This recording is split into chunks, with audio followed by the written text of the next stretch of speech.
when the White Wolf fought a silver-tongued devil. His army of elves, at his hooves did they revel. They came after me with masterful deceit. They broke down my loot and they kicked in my teeth, while the devil's horns minced our tender meat. And so cried the Witcher, he can't be bleed. Toss a coin to your Witcher, oh Valley of Plenty, oh Valley of Plenty, oh.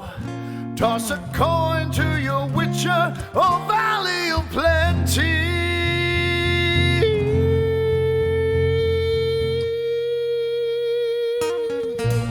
At the edge of the world, fight the mighty horde that bashes and breaks you and brings you the morn.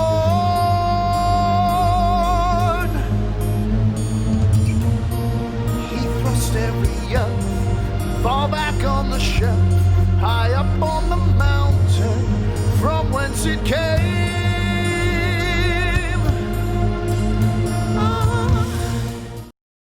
On to tonight's episode of The Witcher. It has an episode number. I don't recall what it is, but we're very excited for it. And so we're gonna go around and we're about to meet who we are and who we're gonna be playing. But first, I'd like to mention our sponsor, Roll20, because they're awesome, and I think I'm pointing in the right direction. Roll20.net, check them out. They're super cool. They're an online, for free tabletop gaming platform. They've got all sorts of character sheets. I personally am a big fan of the Witcher character sheets. I think they do a really good job of doing all the math and just numbers and stuff that the Witcher has. So yeah, check them out. They're super cool. And now let's get on with the rest of this. We're going to start with, I guess I'm already talking, so I'll introduce myself. I'll be playing Yannicka, the elf healer, who's having a lot of emotions, and I've been mumbling about my house for the past 7 days about them. So I'm ready. Prax, are you ready? I maybe, possibly, I don't know. I'm going to try. Hey all, you know me. I'm at Dirge Online on Twitter, or Prax with Esmea4A as you see me around on Twitch, and I get to play Ainfra, the other emotionally compromised by romantic entanglements member of the group. I think we're with the Heartbreak Lady Club, Heartbroken Lady Club, one of the two. We'll find out which one maybe. Yeah. You know, she gets to be the sorceress and blow people up. That's what she does. Yeah, it's gonna be great. Speaking of doing things, Billy. Yeah. Man, it's hard to follow up that segue. I'm good. Really nothing I can say is gonna top that. I'm excited because this love triangle that everyone else has decided to participate in, I'm perhaps somehow in the middle of it. And if there's one thing that Wim of Geso likes, it's being in the middle of a love triangle. He's been in so many love triangles in his time. That's what I'm getting. He's a love triangle pro. Mm-hmm. Someone who might be a pro of love triangles, we don't know. Eris, Josh, how are you? Yeah, I'm good. Good. That was sure. Why not? I love like we should redo all of our intros and it's just like he was just a small town witcher looking for until he moved to the big city of Oxenford and met. Yeah, it's gonna be great. Can that just be our spin-off series? Yes, Hugh absolutely. Grant is Eris of Gesso, right? We are going full Hallmark movie on this. Yes. I'm just terribly. I'm so embarrassed. Speaking of being terribly embarrassed, I'm terribly embarrassed. By all of this, but someone who isn't embarrassed is my character, Eris of Gesso, who is Wim's brother, and would sort of love to participate in this love triangle, but that's probably not going to work out so much. And also, I'm currently dead and floating, probably face down, on a mountain river. That's me. Don't learn too much about him. He's not going to be here for long. Okay, someone who's not dead floating face down in a river is Noosa. JF, how are you? I'm me, and that's double crits on Twitter.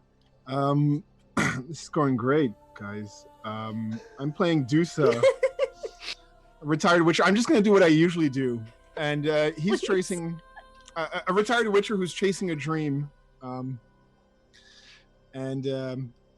Greg, how are you doing? Oh no, Matt. Sorry. Oh no, back to you, Lindy. Okay, thank you, JF. I will put out this disclaimer for the chat. I asked them if they wanted very poor Lindy intros, which is every Lindy intro and segue, or if they wanted really good Greg segues, and they said, you know what, let's try Lindy this week. So we'll see if that stands for next week. Especially seeing our wonderful guest and for the remainder of our season, Matt, unless he dies. How are you?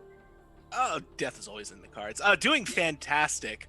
Hey, Matt, Killer GM on Twitter, playing Harald of Oxenford, a witcher who was just trying to, do a simple task, escort some people to the Blue Mountains, and now he's sucked into this fucking mess. And so we're gonna find out what happens with that. Yes. Speaking of a mess, I would like to hand this over to our wonderful game master for this evening, Greg. Greg, how are you today? I'm doing well. I have a couple of points I'd like to get back to real quick. One, hi JF, how are you? Two, I think that JF's normal segue, as Josh put into chat, does in fact sound like another tagline for a rom-com. He just a retired witcher looking for a dream. He meets another witcher. They're walking into the pajama section of a department store. Dusa says, I only need the tops. And Eris says, I only need the bottoms. Meet cute. No, I don't know. Okay, so anywho.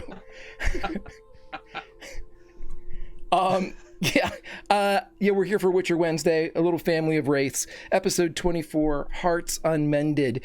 We ended last session. Most of last session was a huge battle along the side of a cliff on the Dragon Mountains, with the ingenuity born from this incredible group of role players.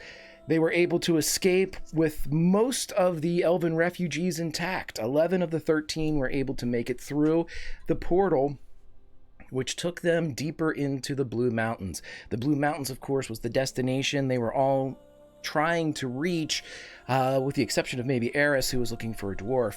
But because of a curse that was levied upon Lindy's character, Yannicka, she could only take 100 steps, and in those 100 steps, somehow, she had to go from the ocean to the Blue Mountains, nearly half a continent away.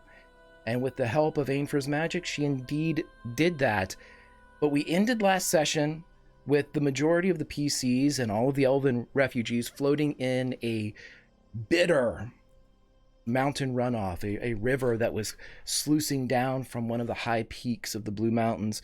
And as they were there barely fighting with consciousness just to stay awake with the shock and the battle and the stress and the fatigue, Dusa was able to emerge, the first one through the portal and the first one onto the bank of this river, where he met a one-eyed elven archer identified as none other than Yorvith, shook Dusa's hand, and then looked with his good eye around the taller witcher, noticed Yannicka in the water, said Yannicka, and when asked how he was, he said he had a broken heart. And that is where we are going to start this episode of The Witcher. And so, as you all are floating in this water, everyone, Eris, you don't have to roll this because you are already out. Everybody else roll me an endurance, please, except for Dusa. Dusa, you are out as well. Not out, unconscious, out of the water.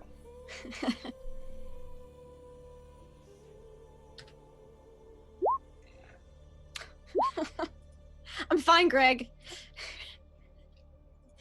I mean, I think that's her lowest roll for endurance is 15. Pretty sure I'm still in shock. Okay, yeah, everyone's fine. Harold is not. Okay, if that's everybody in the water, if you got a 15 or below, you are floating. So, Billy, Lindy, yeah, that's about it. You see Eris and Ainfra and Harold floating, like just not drowning, but the shock of the water, the shock of the moment, the fatigue of actually teleporting somewhere like this into an area that, well, let's say is a little bit teleport resistant. A lot of and most of the elven refugees are down. What would you like to do? You see elves coming out of the trees and bushes along the bank, in addition to Yorvith.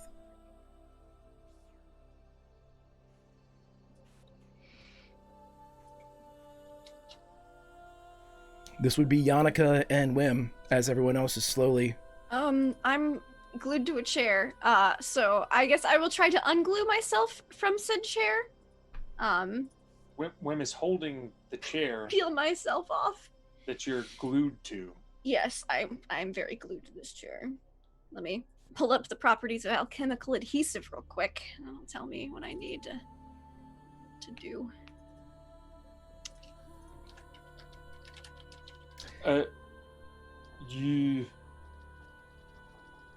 You want me to leave you here? Yeah, just I'll be fine.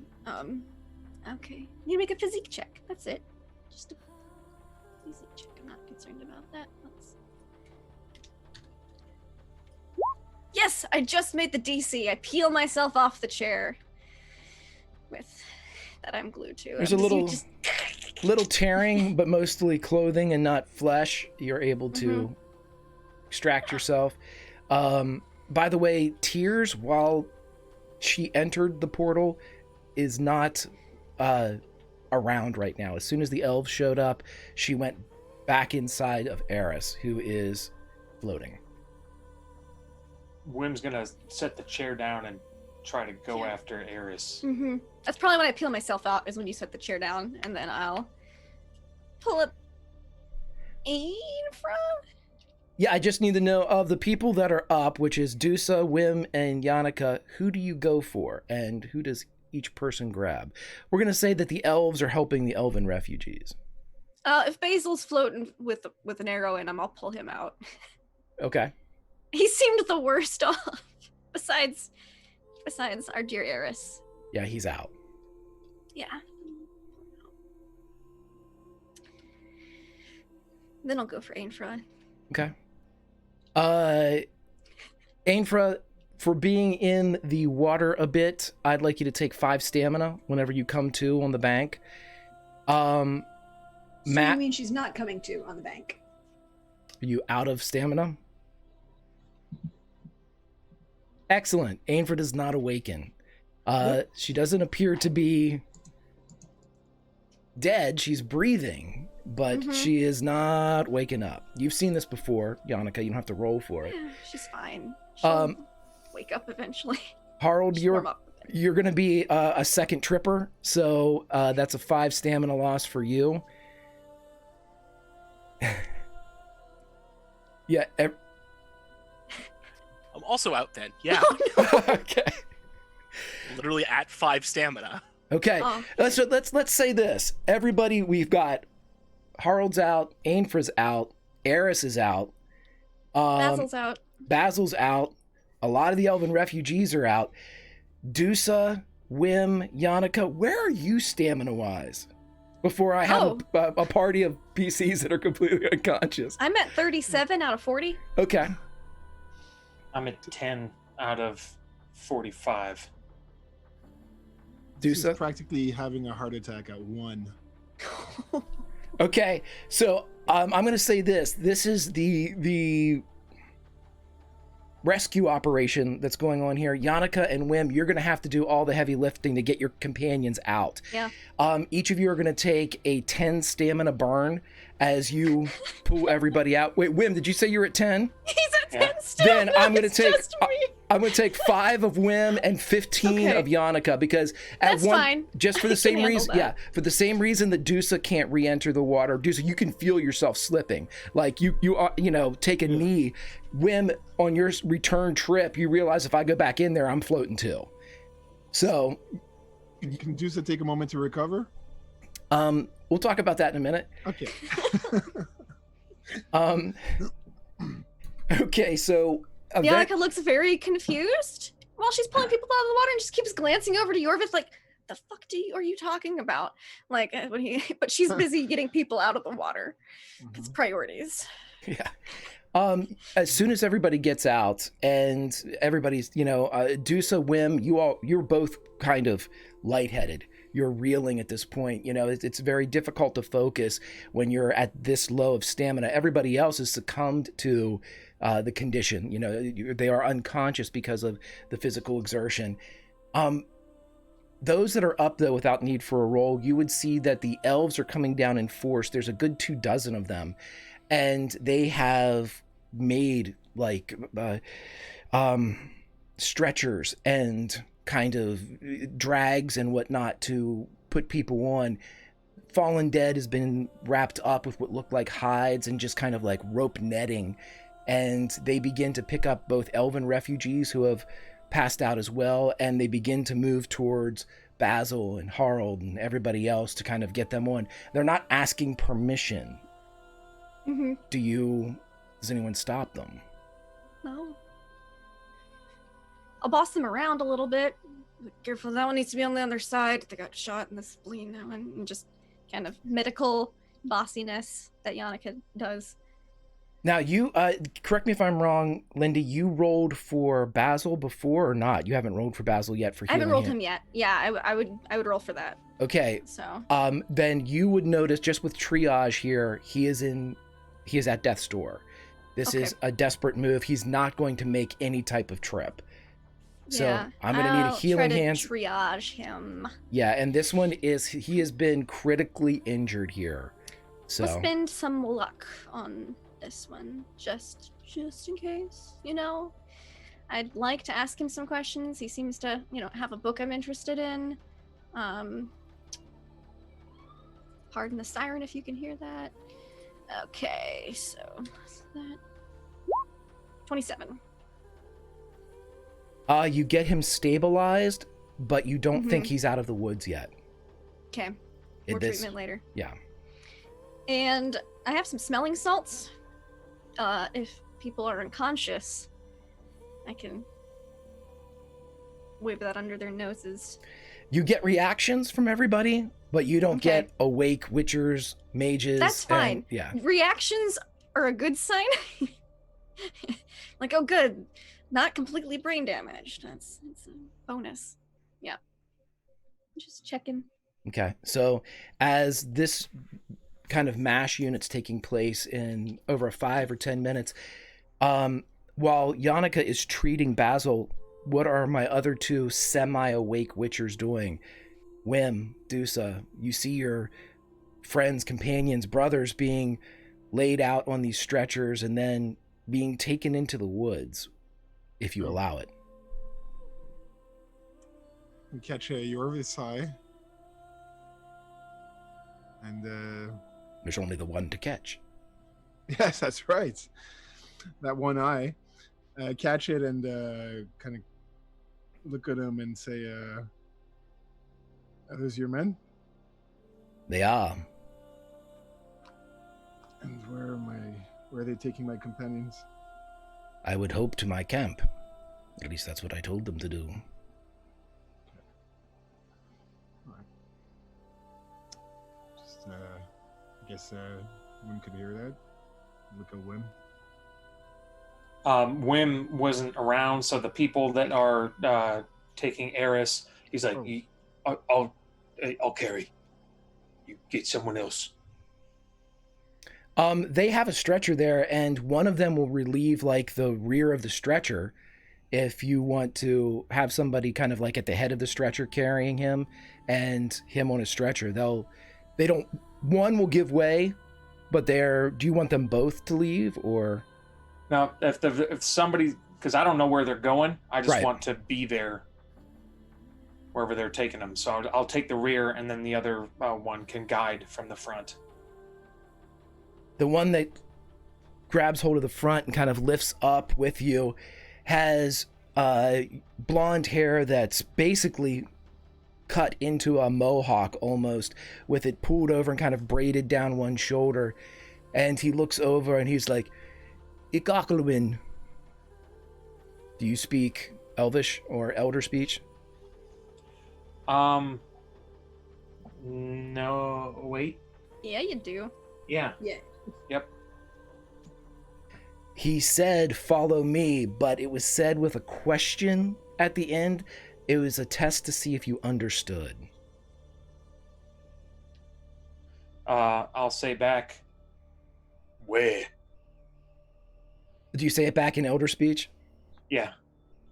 You see a slight smile tickle the corner of the elf's mouth, and he says back to you in Elder speech, "I'll lead the way, friend." I'll follow.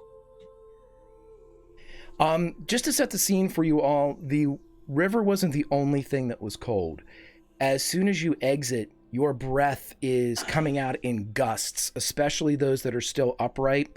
The stamina and exertion of the last several hours and days has not receded to the point where this type of shock would go unnoticed. So as you're panting almost with like Clydesdale ferocity as this exhalations kind of blister out and freeze, you can feel that if you're not below freezing, you're right at that point. Your clothing is getting crisp.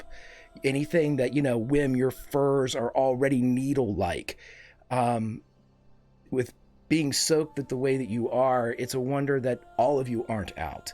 But it is cold, it is frigid, and you are heading deeper into these woods. What do you do, Dusa? Oh, he just says, trying to catch his breath. He's been trying for a little while, and maybe he'll tug at one of Yorvith's soldiers with the hem of a cloak or something, and just ask, do you have a blanket or a spare blanket? Do you speak Elder speech? That's a great question. I think we went over this. I think everyone I does. think that's the only. I think everyone does. The only one who doesn't is language he Ezra. has. Yeah. Oh. Yeah. That needs to be corrected, but yes. How dare he? So yeah, Humans. this elf that's helping you with I'll just auburn point hair- out his dripping backpack, and say, it would turn around. "We do not have any on us, but back at camp, we can get there quickly. It's just over the rise." all right. I'll try to catch his breath. He's having trouble breathing. You can continue to breathe, but none of your stamina returns. Not yet. I will at this point, let everyone know that because of your exposure to the wild hunt, and that includes Harold, everybody that was exposed to members of the wild hunt, you may now only regain half of your stamina until I tell you otherwise. So like our maximum stamina is half. halved, yes. Yeah, so I guess Dusa's kind of puzzled at what's. So if we were above half, does that go down to half? It sure does, yeah. Okay. Now that the moment has passed and adrenaline has faded, you are able to recoup half. So essentially, we're a kind of weaker condition. It's How it almost translates. it's almost as if some of the fire inside of you has been snuffed out. The cold will do that. And for like roleplay purposes, if let's say your stamina was like an odd number. Round up. I'll give you the Okay. I'll give you the break high, yeah. Oh, Generous man. Okay, so as you're all pulled out of the water and taken through these woods, you move as the pines give way, and the elves that are with you move with a purpose. They move with confident, quiet strides, but they are not without compassion. Despite possibly what a lot of you have heard, or what has been kind of communicated through the general population and the agencies and the politics of news in the northern kingdoms, They will stop and hold branches aside. They will help lift stretchers and litters over fallen trees. They work much like an organism or a well-oiled machine. They get you over the rise and down into a valley much quicker than perhaps even an army unit could have. And they do so quietly. In fact, there are several times when the outliers of these elves brush up and actually touch deer as they come over this rise. And by the time you reach the camp with fires burning in both torchlight and campfire, you see that there are skin created lodges of fur, and you can see that there are bear. Everything is kind of arrayed. This is a commando camp that can be taken down and moved very quickly. But for our purposes, upon seeing this, I doubt any of you have seen a castle that looks more welcoming. And as soon as you get in, blankets are brought and furs are draped over your shoulders. My 2 that are standing, my 3 that are standing, roll me one more endurance. You're going to need 20s here. Oh, I- boy. Okay. Got +2. Ah, damn it! What did I get? See? Oh God, no. Okay, so Yes. as the litters are being brought down in, the ice and the chill from the river, and again, just the loss of adrenaline, just the end of the line, really. Yannicka, you fall before you get into camp. You tending to Basil as you're kind of walking and keeping him steady. One moment you are walking, talking, checking vitals, and the next you feel the crisp leaves beneath your cheek, and a moment later you feel arms wrap around and lift you up as a one-eyed elf cradles you and takes you into the camp. Dusa and Wim, you make it into the camp. You can see the flames of the fire when your vision doubles and triples. I will give you each a chance to say something if you'd like to the elves that are around. Anybody else that knows you is already out. Or you can say something to each other. Before we pass out. Yep.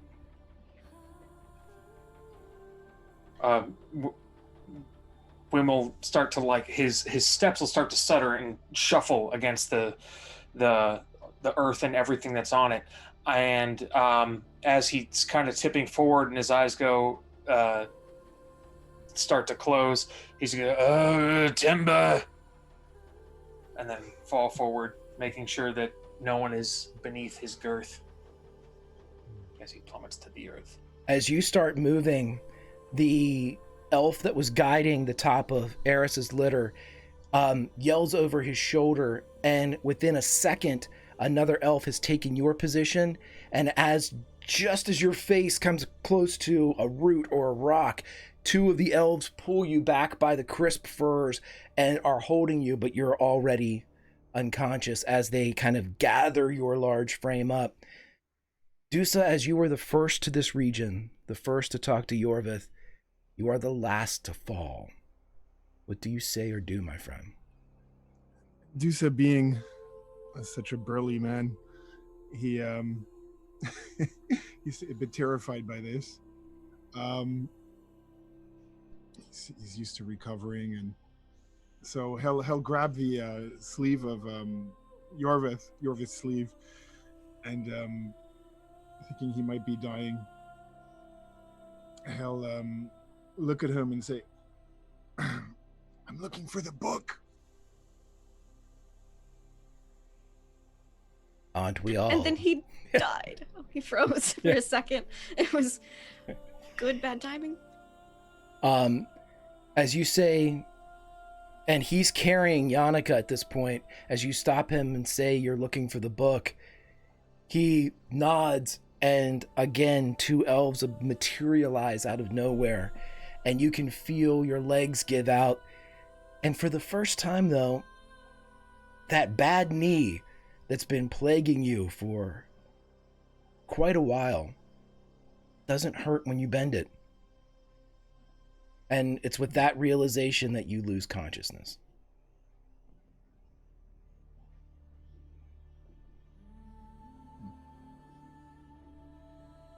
The next morning, as sun is filtering in through one of the breaks of this fur lodge that you are in, I would like you each to roll another endurance check to see who wakes up first. I don't care what the numbers are, I just want the highest.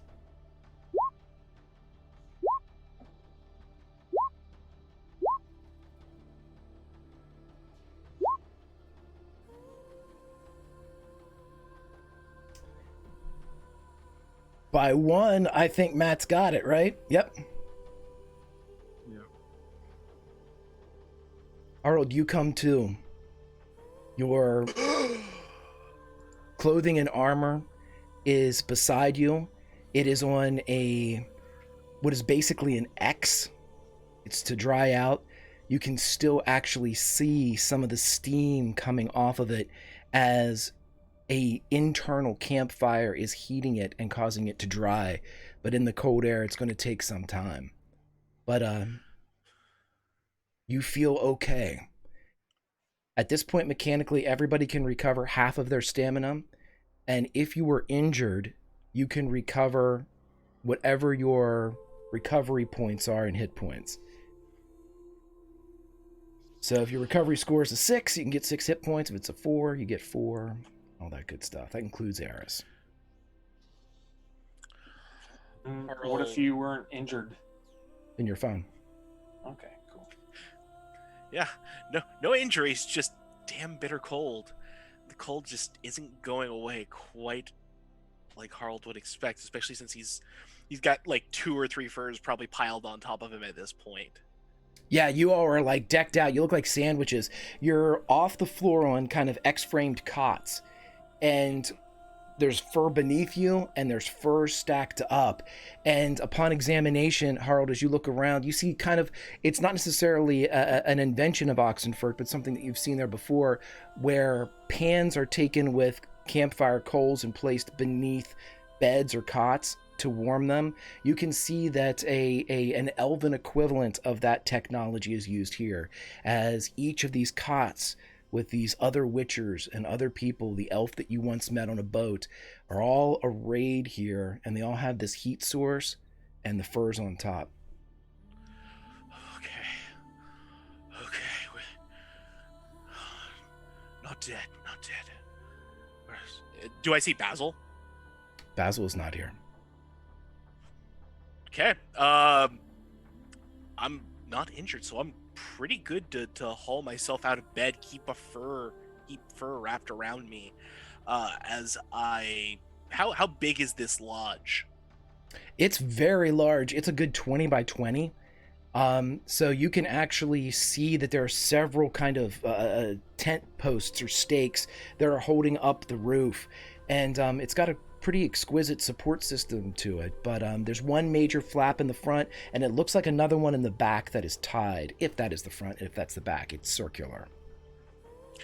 Yeah, he'll wander the tent looking for Basil, see if he can find him, or the rest of their possessions. Can't put his clothes on because obviously they're still drying at this point. They're not dry yet. Are there any clothes laid out by chance?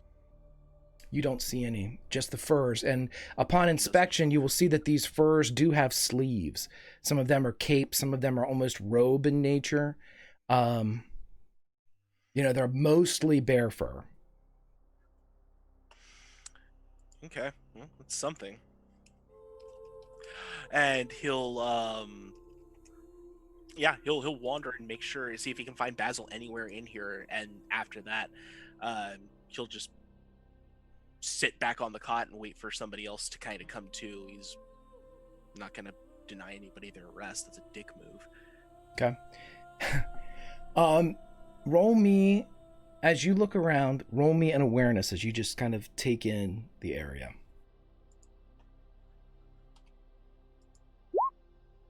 18. You find Basil's clothes. You do not find him. Much like yours are arrayed on an X, his scholarly robes are done so as well. You found all of your possessions, your armaments, and your weapons, and on top of Basil's is the book. Okay, that was the next question. So, yeah, I mean, if he's got time, nobody's bothering him yet. He's probably going to take the book back to bed and read it for a moment, since they've got a moment. He's hoping. Sure, yeah. You crack it open, it seems dry. And that thing was soaked. It was underwater. It was underwater, and I've seen it do other fascinating things. Right, Marvel. And just turn back to where I last left off with my last study. Yep. The mark of any good scholar, you find your ribbon and pluck it free. Next up, I believe, was... Who was my next person? Billy, Dusa? right? Dusa. JF, you come to in a similar state as to what I described to Matt. You are beneath furs. You can feel heat from below the cot.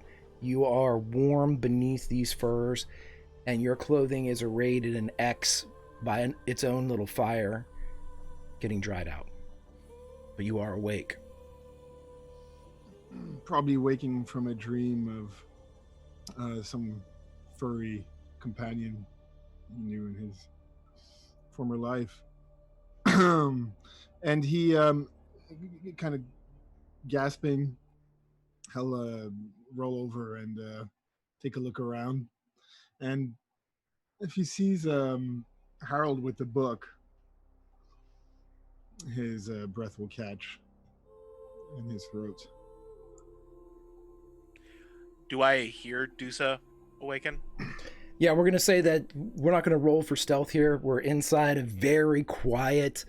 You can hear the sounds of sleep, and when they are interrupted or change in any way, you're both Witchers. You can identify that. So, yeah, you can see that he's awake. And looking at you intently. Like what you see?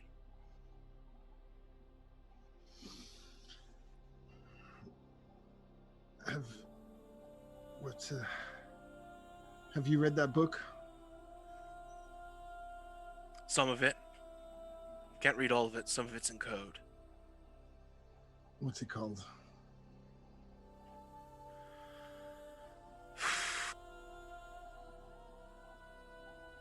Codex de Rhilestilen.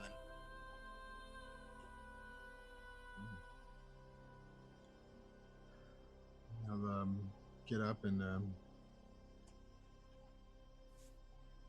forgetting. I'll just get up and walk, and not caring, and go up to the book and touch it reverently and look at you. What have you read?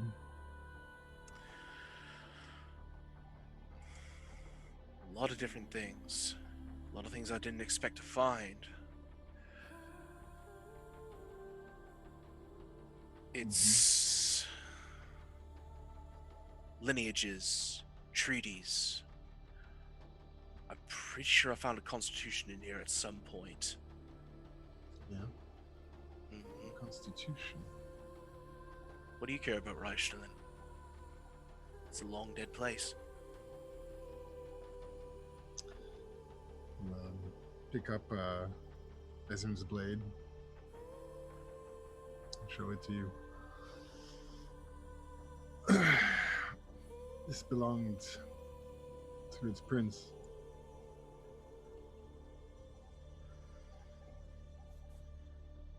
Ezren? Mm-hmm. Where'd you find that? He left it with me. He's been trapped.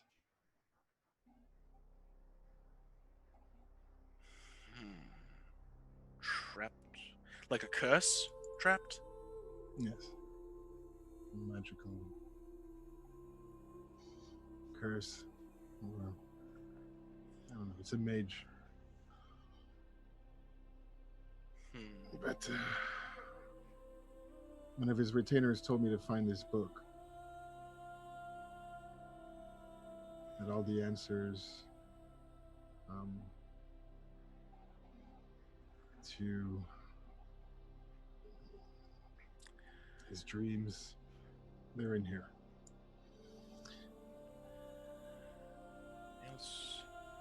What's really funny,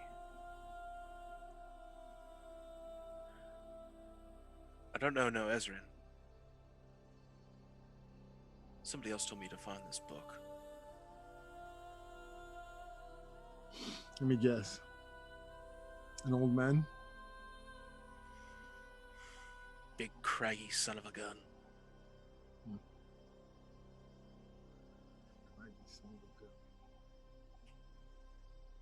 Have a name?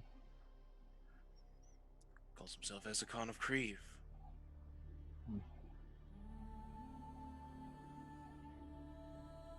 Ezekon of Kreve told you to find this book. Yep. Real hot to find it.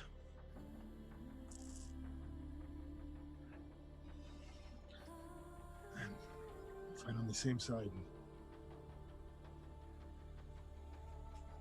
I should hope so. Us both being witches and all.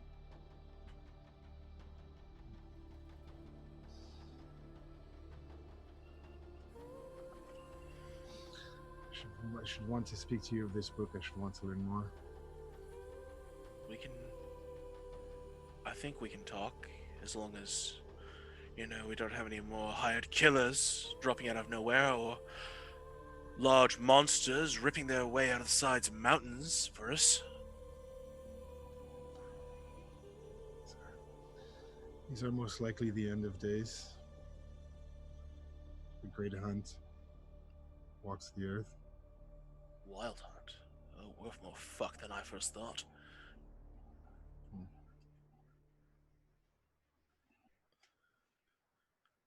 You've stolen some of my life. I can feel it. Is that what that cold is? I've been cold before. I ain't ever been this cold. I feel like I have one foot in the grave.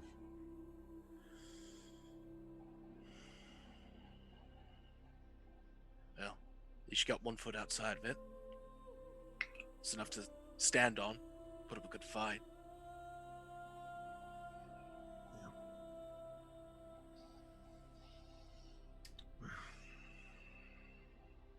Dusa, roll me an awareness. All right.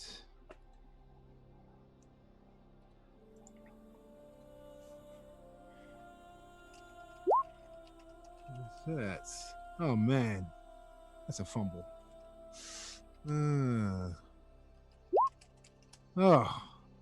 Totally unaware. A 10. When you see the book, it's a large tome, and so with it being open and Harold reading it, you can't help but see elements of it, even kind of flipped upside down as it is for you. And you think perhaps maybe you're, I don't know, more exhausted than what you think. Because as you look down, you can see the writing, but it is hopelessly smeared. You see the ink has run into great splotches. It is translucent in certain areas. It's waterlogged, unreadable. But again, you don't trust yourself in this moment.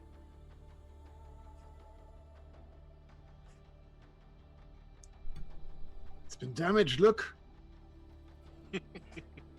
Has it, though? Or do they just want it to look damaged so people won't go nosing around in the wrong place? And he'll flip the book over. Full of smear there. And if you gotta squint the first time. It gets easier each time. You learn from it. if it wants you to learn it, I suppose. Heard of such books. I'll look at it again.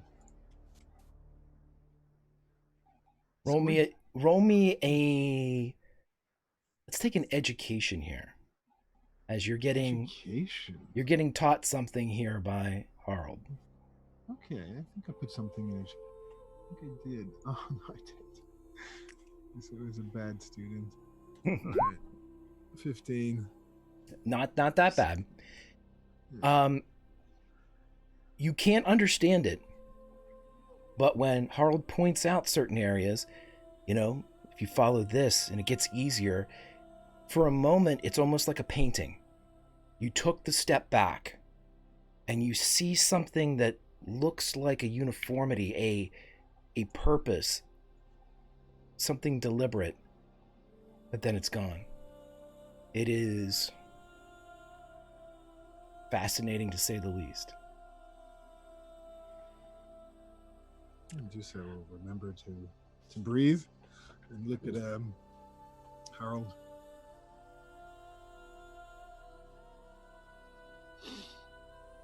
This book is for the foundation of a kingdom. You're telling me? Some say it's holding it up, really.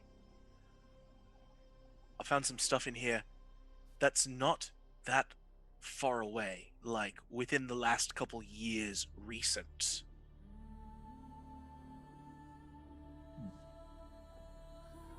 Really? Everybody else, you start to wake up. I leave it up to you who wakes up first, but just let me know when you start to stir. I got a nat 1, so I'm just gonna assume I wake up last. Or no. Yes. Go ahead. No, I think Billy and I rolled the same, so I think. I we mean, wake up technically, you about the two same would. time. Yeah. Yeah. We'll say that Going the off two on of you have cots right beside one another, Ainfra and Wim. That's It's a setup. Wim will roll on his side, and then he'll hit something because the bed is smaller and will not accommodate easily or comfortably a person of his girth. So he'll roll over to the side and kind of get started awake, and then kind of remember where he's at, and then the fact that he's under all these furs, and kind of shove the furs aside so all the cold hits his almost naked body all at once, and push himself up out of the bed. It's not almost naked either. Whoa there, big fella. And he won't pay attention. He'll stretch to get the blood flow in his body, and then bend over, touch his toes. Oh, it's cold. Anybody know where my personals are? And you would Point towards where it is. Yeah, you would all, as Harold points at, you see X's of your clothing kind of arrayed around these fires to dry. All of your stuff is there. He'll just casually and nakedly, without any shame, walk over to where his clothes are and kind of determine what the damage is and put them back on like a good old bathhouse. You may do so. Ainfra gets up, and as she kind of takes a moment to reorient herself, takes that brief second of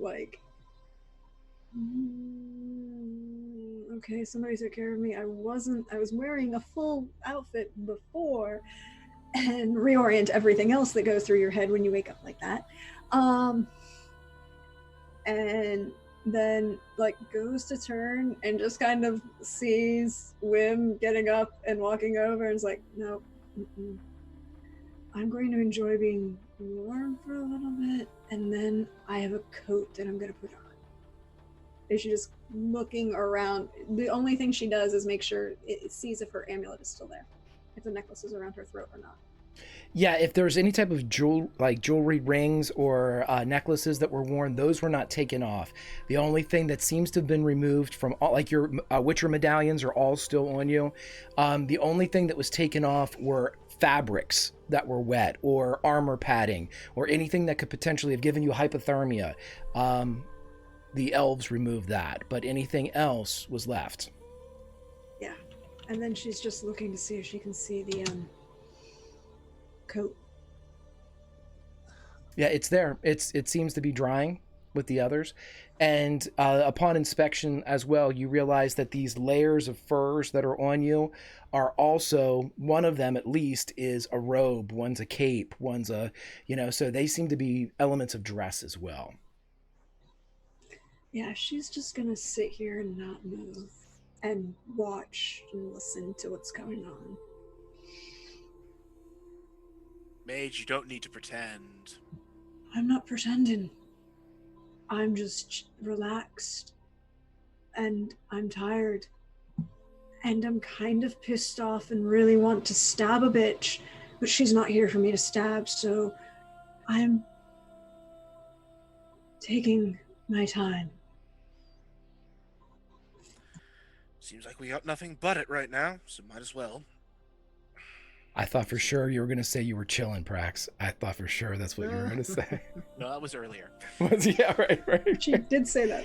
Right. I'm just going to enjoy relaxing and not worrying about what'll come in a minute. But, holding a portal when fighting off someone is a little bit hard. I've heard.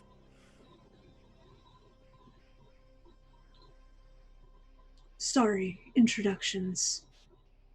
My name is Ainfrith, and you are... Harold of Oxenfurt. I would say it's nice to meet you, Ainfra, but... well, we'll see how things go with that. Oh. What's Harold wearing? Just the fur just draped around him. Got his hand sticking out where he's holding the book. Deuce is looking over his shoulder. Is the medallion in view? Absolutely. What school does it represent? It's the bear. I thought I was the last one. Nah, you still got at least one little brother kicking about. How old are you?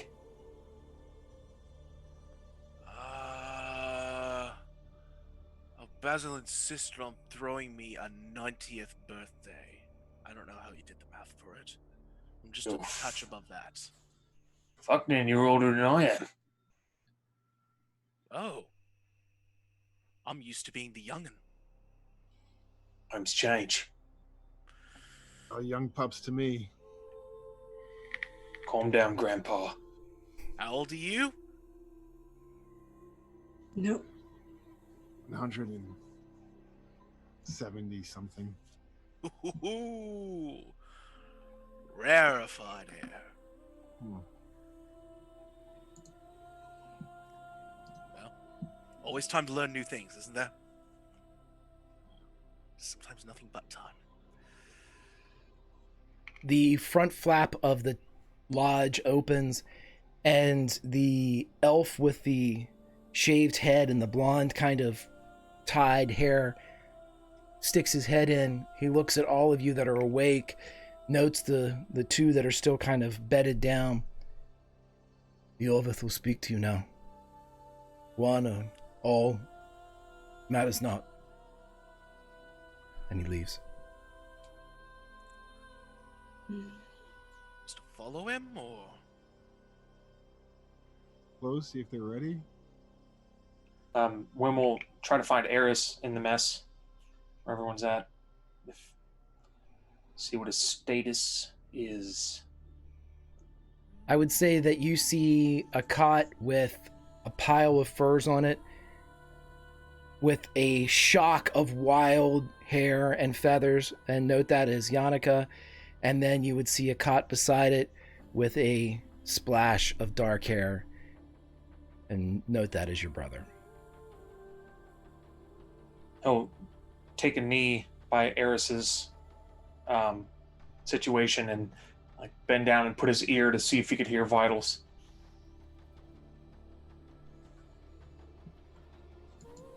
You can hear him breathing, yeah. And I'll nudge him awake. Hey, wake up.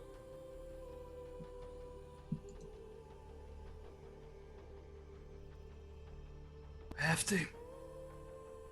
Yeah. Look out though, you're probably naked. That's what the shouting was about.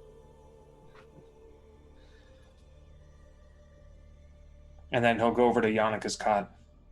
Do the same thing. Kind of shake her awake. Takes her second. I was gonna say, she takes an extra second. Yannicka? Yannicka? And then I think she just go, like, kind of startle awake once she's awake and be like, fuck. Oh, hey. Hey. The guy whose name sounds like a sneeze wants to see us now. You were fifth. Bless you. Okay. All right. Or no, maybe not like everyone. He said not just us. He said one of us or some of us. He doesn't care. Yeah, that sounds like him. Let's stick with Eris real quick in his cot as this conversation's going on. Josh, Eris is the only one of the group who has mechanically half of the stamina, but also, how many hit points do you currently have? More than I have any right to. I have, with the recovery, I have 15. Okay. So what we're going to say with all of this is of course, with Witcher Constitution and everything, most people would be intensive care at this point, but your side has stitched, and just barely. You are one Eorvith away from ripping your side open. So, Okay. any type of sudden movement, we're going to treat this wound that you received, because it did knock you to 0. We're going to treat it the same way that JF had with his knee. This is something that could potentially be a problem, and you feel it. You know that you've got a new multi-century scar if you're that lucky, and you can feel it tug with every breath. I'll take a moment, and I take some water, have a drink, pause for a second, and then we'll just spit on the ground and see, like, spit to blood ratio, and that is the medical test he does of just, like, how fucking ruined am I? Pink and foamy. Pink and foamy? That's fine. And he, like, rolls out, like, still breathing? That's fine. He rolls out of bed and looks around, and we'll just, like, I don't know, wrap a loincloth around myself or something, like, whatever, and see if I can see where people are congregating for food. Eris, I will also let you know, now that you are up and wrapped, your armor is not here. Oh. Uh-oh. It's actually probably getting reworked if they're nice. Or they reclaimed it. I look to Yannicka, and I'm just like, Is my armor here? Okay. It's safe to say that others' armor is also there.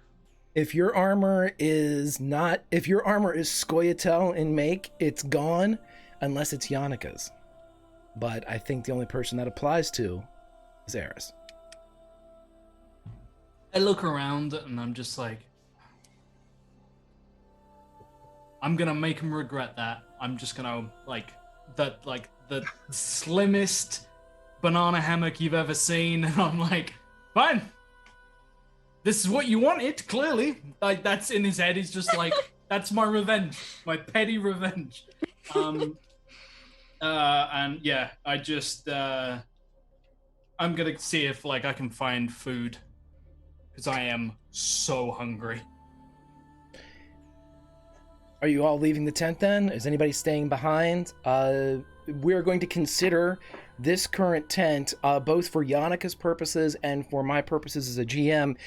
The longer you stay in this tent, you are able to heal completely and not have to make endurance checks and things of that nature. You heal the maximum amount that you're able to do so, and not just half.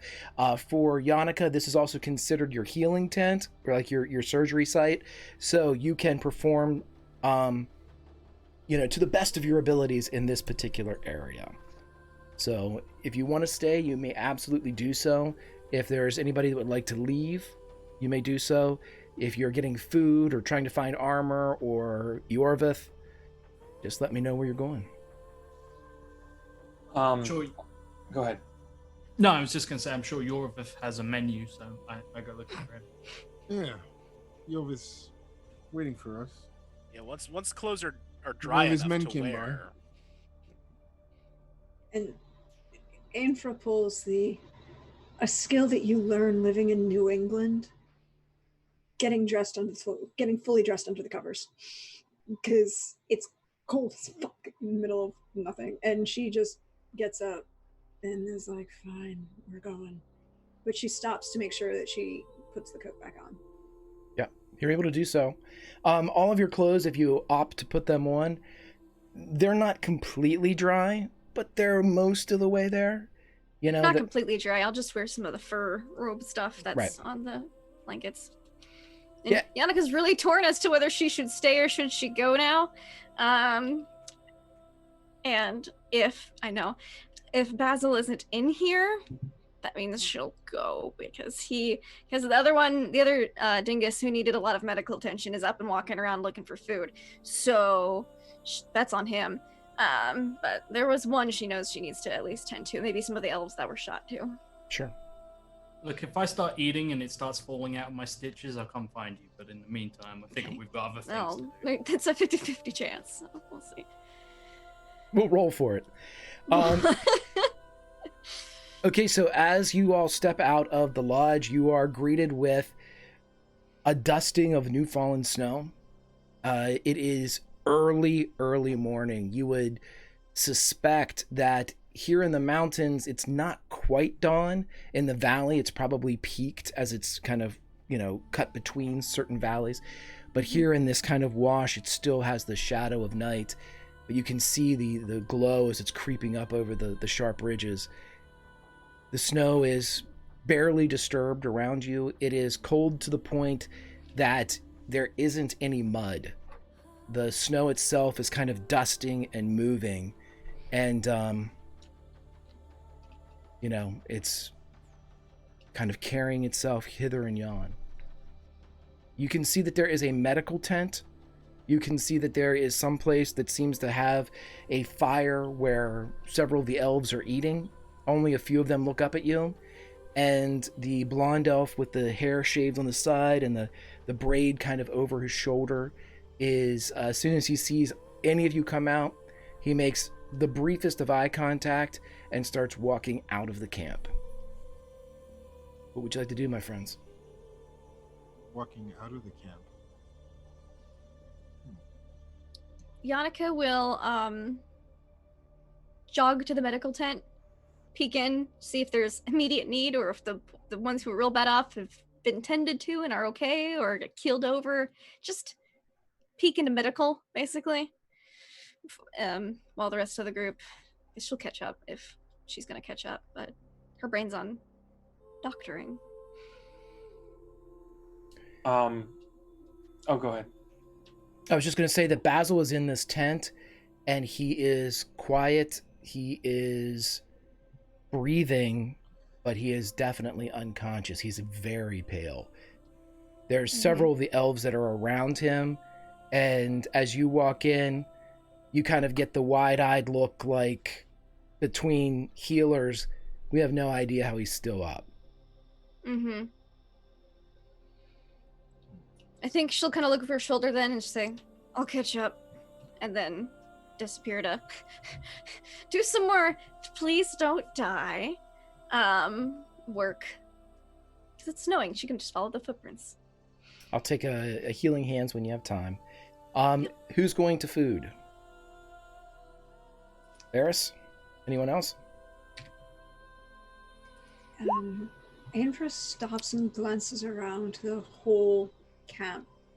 Can I get a guesstimate size? You're looking at about 4 dozen. Now again, Area. what's that? Not the people, the area. Oh, the area? It's probably about 30 yards by 30 yards. It's packed pretty tight for that number of people. But at the same time, you have lodge, kind of circled up in a crescent up against one wall that has the medical tent and the food, and then like a big fire in the middle and several staked torches that are now being put out around. Roughly how far is the tent that we were in from the medical tent? 20 yards. Oh, would this count as a healing hands tent or a healing tent as well? Yeah, I'm going to go ahead and give it to you Okay. because, yeah. Then that would be a 31 then. Okay. Okay. Good to know. She's just doing math in her head. And then she's gonna go and follow the gentleman who requested a meeting. Okay, Eris, you're going to food. Ainfra is going to Yorvith. We have Yannicka healing. What about my other 3 witchers? It's tempting, but well, kind of probably should go talk to Yorvith. That's kind of important. Deuce is like-minded. But before Iris goes, he's just going to catch him by the arm and look at him and say,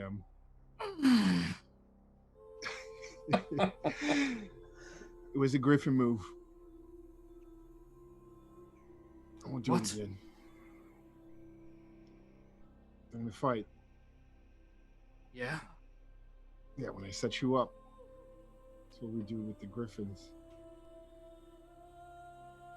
I thought If you said something to me during that fight, I'm not gonna lie, I probably didn't hear you. What's that? If you said something to me during that fight, I probably didn't hear you. Yeah. It's my bad. Used to working with griffins. Well, if you were working with griffins, we could have flown off the side of the cliff as opposed to... Yeah. Do some won't bother. No, just say, have a nice meal. He'll laugh and go off. I sort of like pat him on the shoulder and just like quietly, probably just to himself, Aris is just like, keep telling jokes like that, I'm gonna rip my stitches. And like real side splitter of a joke. Aris knows comedy. Wim, where are you going? This whole time he would have been like fully dressed except for his chest plate, which is pretty badly damaged, and he'd be carrying that under his arm, and then he'd go out and try to find like someone who knows the area. Oh, there's Smith around here. Hello. Sorry, I'm Wim. I'm gentle sometimes. Also, is there a Smith around here? I'm learning. Roll some type of persuasion, charm. Yeah, let me put some persuasion stank on that. Yep.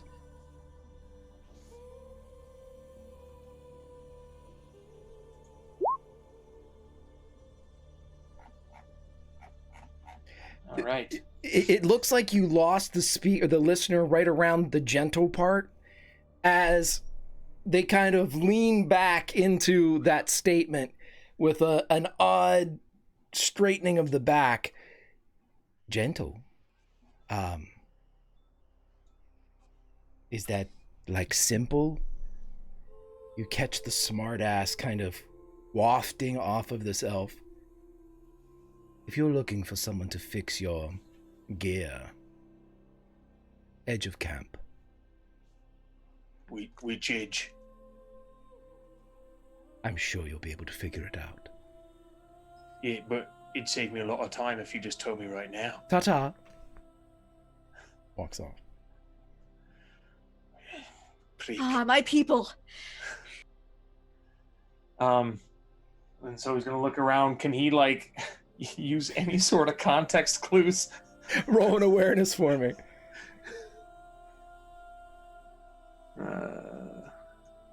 He was doing so good with elves up until this moment. Oh yeah, that's a good one. You don't hear the hammering of like an anvil. You don't smell anything that speaks of heated metal and the cooling of such metal, which usually creates the steam and the smell that permeates off of it. But what does guide you to one of the edges of this small camp is you hear a distinctly dwarven voice say, "Fork!" You're not sure if that means anything. But it's something. Right. So, to the people that are going off towards the Orvith, I was like, I'll be right there. Tell him I'll be there in a minute. And then he'll turn around and walk towards the direction that he heard Fork. Okay, so as you head in that direction, and we have Dusa, and we have Harold, and we have Ainfra headed to follow the yellow-haired elf, and we have Eris going for food and Yannicka healing. We're going to stick with Wim for just 1 second, as Wim, you're quickly able to find a tent, a decidedly like a canvas kind of made tent, non-fur bearing. This is a different make and model. This is almost a military tent. And you do see that there is a very small anvil outside, but more than that, you see cured and stretched leather that's kind of strung up on similar X's that your clothing was kind of put on to dry. And you see a dwarf coming in and out of this tent quickly as if looking for something. This dwarf has pigtails that come off the top of his head. They are gray and they're black on the tips, and they hang and spin as he moves back and forth, in and out. What the fuck? God, it's getting so old. And he back and forth and back and forth. Can I roll an awareness to try to find the fork? You're pretty sure you found it in this guy. Oh, yeah. Excuse me. Yeah. No point. It's here. Head. You're looking for the fork? Fork. Not fork. Fuck. So, yeah. You talk weird. I thought you said something else. You're telling... All right. I thought, okay.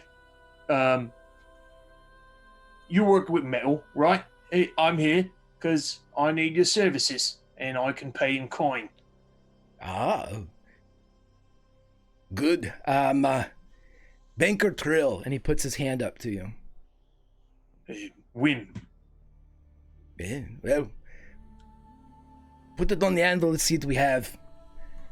And when you go over to the anvil, you see that in the middle of the small plate is a pressed indentation of a turtle. Let's cut to the group heading out of camp. Dusa, Harold, Ainfra, you walk for 5-10 minutes. A couple times you think you have lost the blonde elf in front of you, but then you'll round a corner and he'll be leaning against a tree, give an irritated nod, and then zip ahead. You wind your way through the lower part of the valley, The sounds of the camp almost immediately disappear behind you, and all you're left with is the pine-laden snow, and then you start to feel the air get warmer. And you see steam that's kind of rising and fog kind of settling around the area. And you see dense evergreen shrubbery that seems to ring almost like a hedge in front of you. And the blonde elf stops. He's through there. You're all overdressed. And he starts walking back towards camp. Thank you for your assistance and guidance. He says nothing, nor does he indicate that he is pleased with the compliment. She just turns and walks in. You see in front of you, Ainfra, as you kind of round into this area, what is a thermal-fed pool. You see a large, it's almost like the colors of the bubbles it's creating, like an effervescence, makes it look like milk almost. It's that kind of opaque. And you can see the steam rising from it. In one area, there are actual bubbles that are rising. And they're against what looks like hewn rock to form almost like an area to sit. The elf known as Yorvith is up to his chest with his arms on the side of the pool and his head back as the three of you walk in.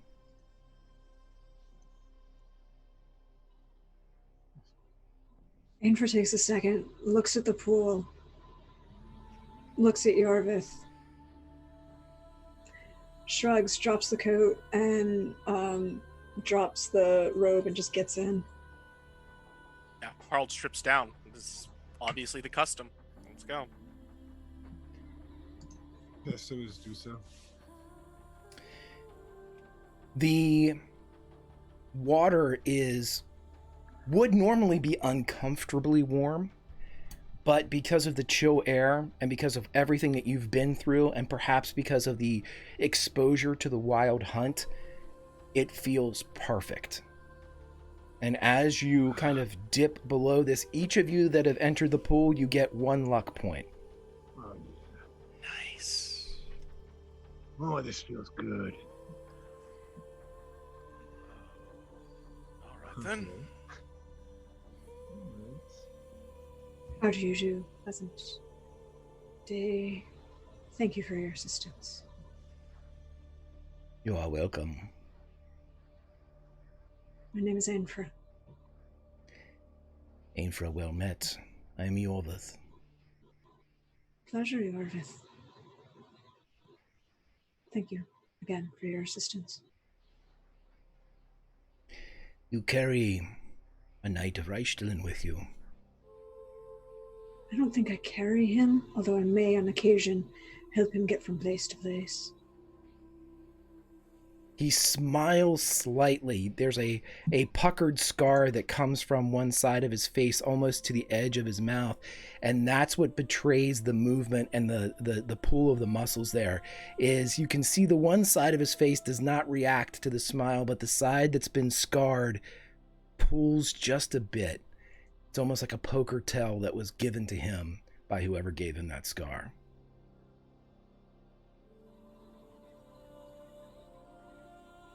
Do you speak for your group? Are you the leaders? It's more of a committee of the whole. No, those never work. Let me rephrase. It's a committee of the whole until certain people decide they get frustrated and put a couple ice spikes through an ogre and we need to move faster. I believe I'm talking to the right person then.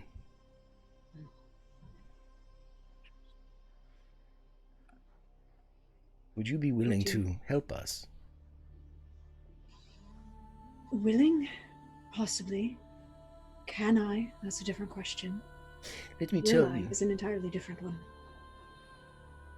Let me tell you a story, and then you can ascertain whether or not it's something that you would become involved in. Years ago, a young elf told me that I would die, but I would die for my people. I always knew this. This was not a surprise. But she also told me that I would fall in love with her sister. This was a surprise.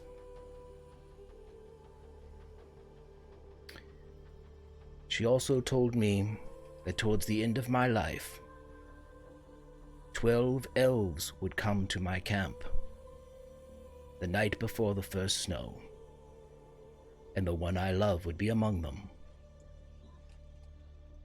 That was last night.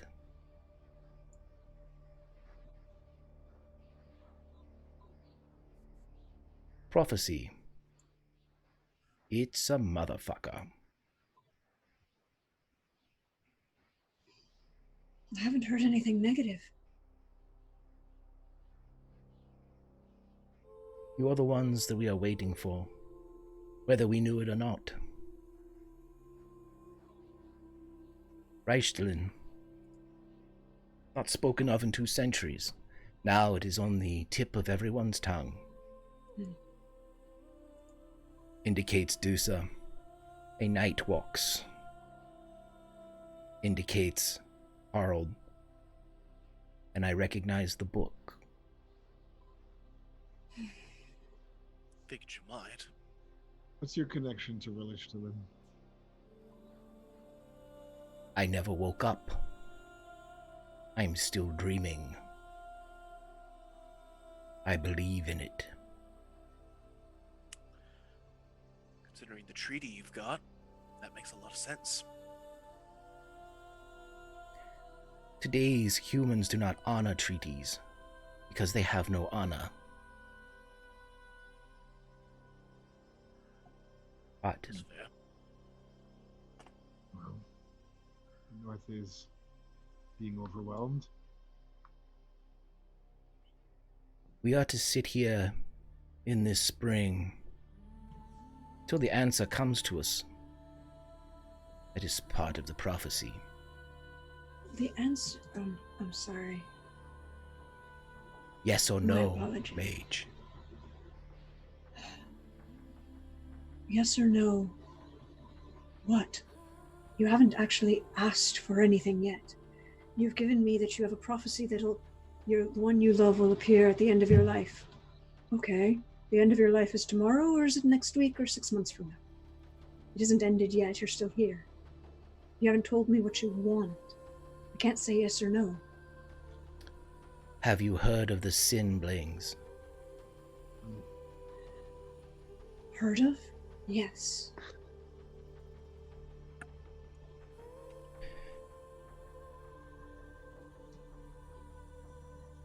They are taking my people.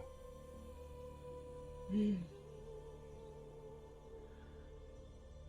To what end? I'm sorry, what was that? What'd you guys say? To what end? They are taking them to further their own designs, turning them into abominations. But night, we fought into the Sin Bling's pleasure dome. And the male told me they could not die. That we could not do it. Elves couldn't. This in of itself was strange. It was odd. It was frustrating because I was hilt deep in his chest with my sword.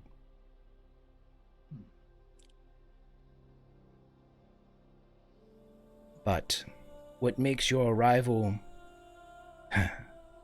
so very delicious is that behind them, in their pompous immortality, there was a stone. And inside the stone, as if watching through glass or crystal, was a large creature, Katakan. And then it wasn't. No. And then it was a man.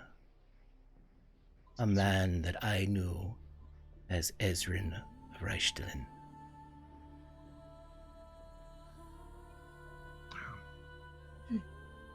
Trapped in a crystal, eh? It would seem.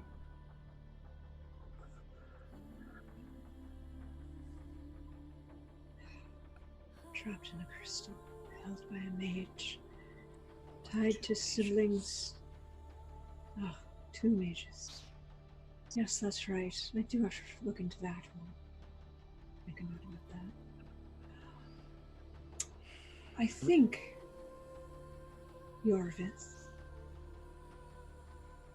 the Skoyatown. Or I apologize, is there a particular title you prefer? Go on. You're on the right path. Well, I can't give you the title of Rhilestilen. I wouldn't take it. I haven't earned it. No. And technically, the Lord there is still alive. Be a little awkward. I would not want to rule, but to serve.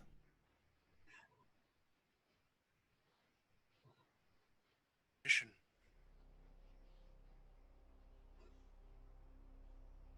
I think we can help each other.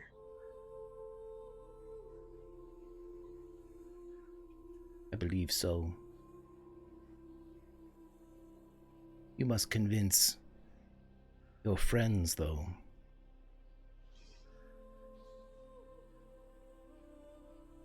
They have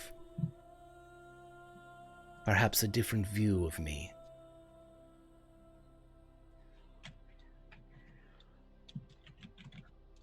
They have a different view. I don't think either Wim or Aris have a negative view of you. Quite frankly, I don't think. Well, for emotionally restrained and limited witchers, they're rather well adjusted. Actually, all of the witchers that I'm dealing with lately have been relatively well adjusted. That is a first. It is shocking. What is shocking, outside of the current predicament of prophecy and prediction, the fact that 4 witches are in my camp. Have you ever seen a congregation of such power? Which? The Wild Hunt rides? The Wild Hunt rides. Oh, yeah. That's a problem. I would put my money on you. The strangest thing is that had you arrived 2 days earlier, the Viper was here as well. Letho of Gullet. I think some people would not be happy to see him. Ass doing here. Did you let him through? Of course. We have an agreement, he and I. I wouldn't Good riddance. I wouldn't necessarily mention Letho of Gullet favorably to certain people. Again, you see that tick of a smile as if he already knows that. But again, that scar betrays it. You think without the scar, it'd be a stone face, but the scar gives it away just a tickle. Let us all think and play to this prophecy's fiddle. We must just sit here and wait. Until a decision is made. I do not know. All I know is a young elf once told me to sit here now, and the answers would come. Well, I think we can help you with your problem. if you're willing to show us where this stone is. I think that would be advantageous. And, I'm not disparaging anyone's ability to view future events. I do, however, have a strong and professional disgust of discussing those future events in poetry. He smiles and can't stop himself. So, I agree. could you please give me as much of this prophecy that you know, verbatim? As I understand it, 12 elves appear before me the night before the first snow. I will die soon after. I will die for my people. I am to ask them to help, and I never knew what it was for until this moment. If they agree, I die. If they refuse, I die. Only one of those answers, though, allows me to die with honor.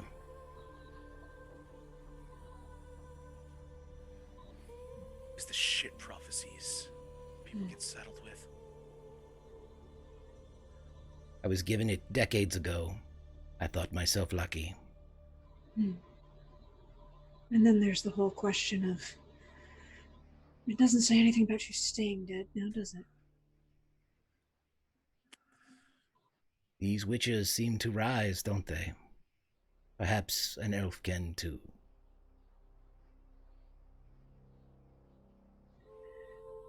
Then we wait for an answer.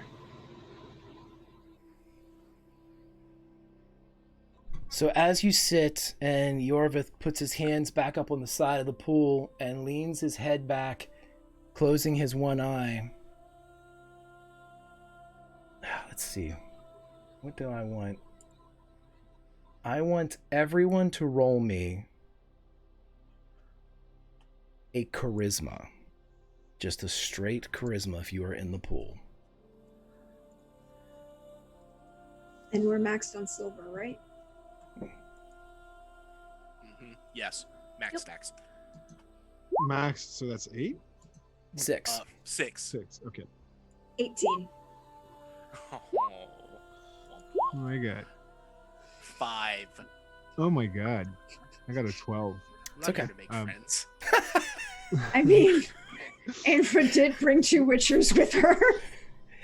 right. We don't. Okay, so we'll take it in this order then. Let's go. Yeah, we'll go Ainfra, and then we'll go Harold, and then we'll go Dusa here. Ainfra, as you kind of, the quiet hits and the steam and the effervescence of the entire pool kind of soaks into you, you begin to see images in the steam and the smoke. You see figures.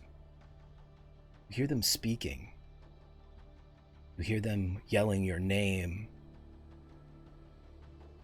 But then almost from a bird's eye or a god's eye, you see 2 of these images, these carved from steam and smoke figures as they spin with your vision in front of you.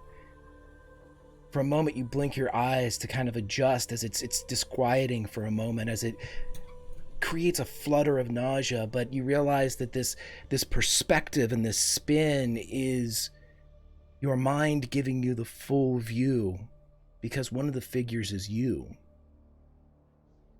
and the other is Kel Hello. You see her standing there. The 2 of you are 10 yards apart. There is elements of the steam dancing from your shoulders and your head. You're both speaking to one another. It looks like a civil conversation. She has a stone in her hand. And you see, even in the steam, she generates a flame that glows with the same oranges and reds of a true flame. You feel its additional heat as you watch. It flickers in your eyes, though none can see it. And she takes this burning star that's in her hand, and she holds it beneath the stone. And you see yourself begin to conjure. And then there's no more. Harold, you see yourself running in these elements of steam. You see as your view tracks from the side, as you are running, tracks in front of your face, as you are moving and pounding. The large book is slung over your back. It looks more like a pack or something that a child would take to school. It's part of you. It's one with you. And as you run, you see this steam sword, these elements of the bath, but now you. And as you spin, you see shapeless enemies of hands and arms climbing upstairs. You can see just the edges of geometry. You are on the wall of a keep, a castle. It is fortified, but you seem to be the lone defender, as the enemy knows that they have you from behind and from in front, and they advance slowly as you turn and spin, looking one way and the next. And as they creep towards you, they're chanting. And just as they reach you and you wield your sword high, you hear what they're chanting in their whispers. Jorgen Peters, Jorgen Peters, Jorgen Peters. Dusa, as you are sitting in the pool, you do not see a steam apparition. You do not see a scene play out. You do not have a mind's eye or a bird's eye view of some event. The steam blows across and you see Ainfra disappear. It blows across. Harold is gone. Yorvith is gone. And then a large gust comes down and curls the steam from the middle of the pool, and it blows past. And across the pool, arms rested against the side, is Ezekon of Kreve.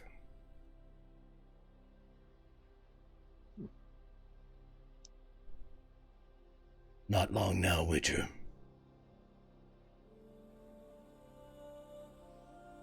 Yeah. Next time I'll be wearing clothes. So will I.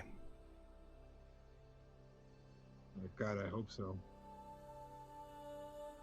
All dreams die, Witcher. Such is the material from which they're loomed.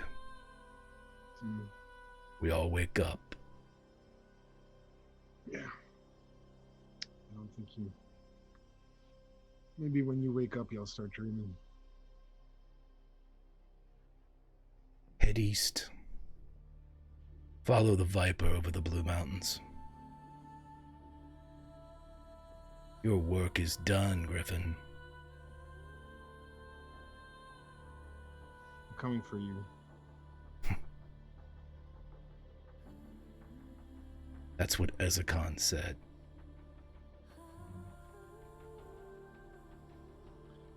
Yeah. Wow. I'm gonna find you. And when I do,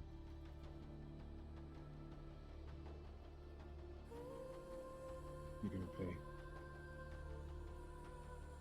He leans forward and you can see just below the milky surface as he puts his elbows on his knees, his chin just an inch or two above the water. Do you know he whispered all of your names when he fell? Danica, Ezren, Wim, Eris, Dusa, Ainfra. You stuck around to listen. I'm a sucker for pathetic. You sound lonely to me.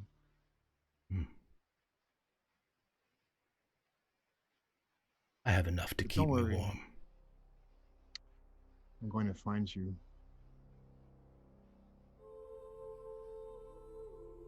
I'm counting on it.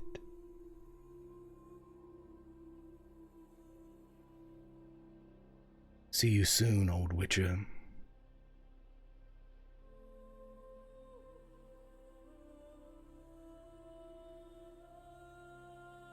And a gust comes, curls the steam, and Ezekon of Kreve is gone. You all come to. Eorvith pulls his head from the side of the bank and looks at each of you. Harold, Dusa, Ainfra.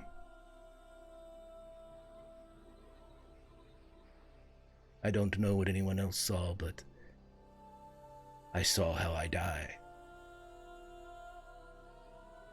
And Did you actually see yourself die?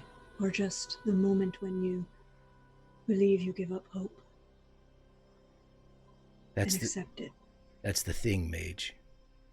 I saw myself die, but I never gave up hope. Good. Help me. And you, Witcher, he looks at Harold.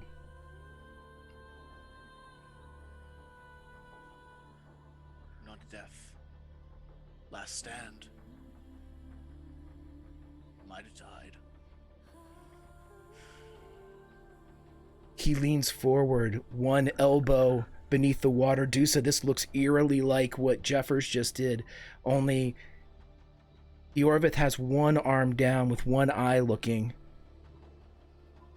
Were you at a castle? Yeah. He smiles. So was I.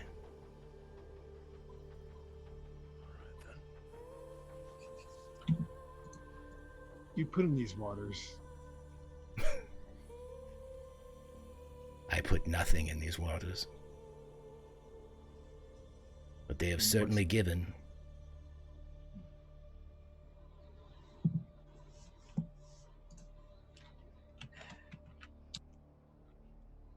Help me kill the Sindlings. And my bows will fight for Rhilestilen. Didn't you mention they can't be killed? By elves. Mm-hmm. Got it. Therein lies the rub. It's always the thing about those funny little curses. You always leave a little something. Eorvith smiles more than he has probably in the last decade at Harold's comment. There is always a loophole. Imperfect things, curses. Yeah. You actually have to want to curse someone to work it, which means you're not really thinking 100% clearly for it to work accurately.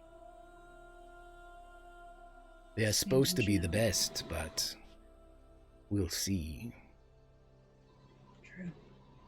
Even the best. Fuck up once in a while. Let's hope.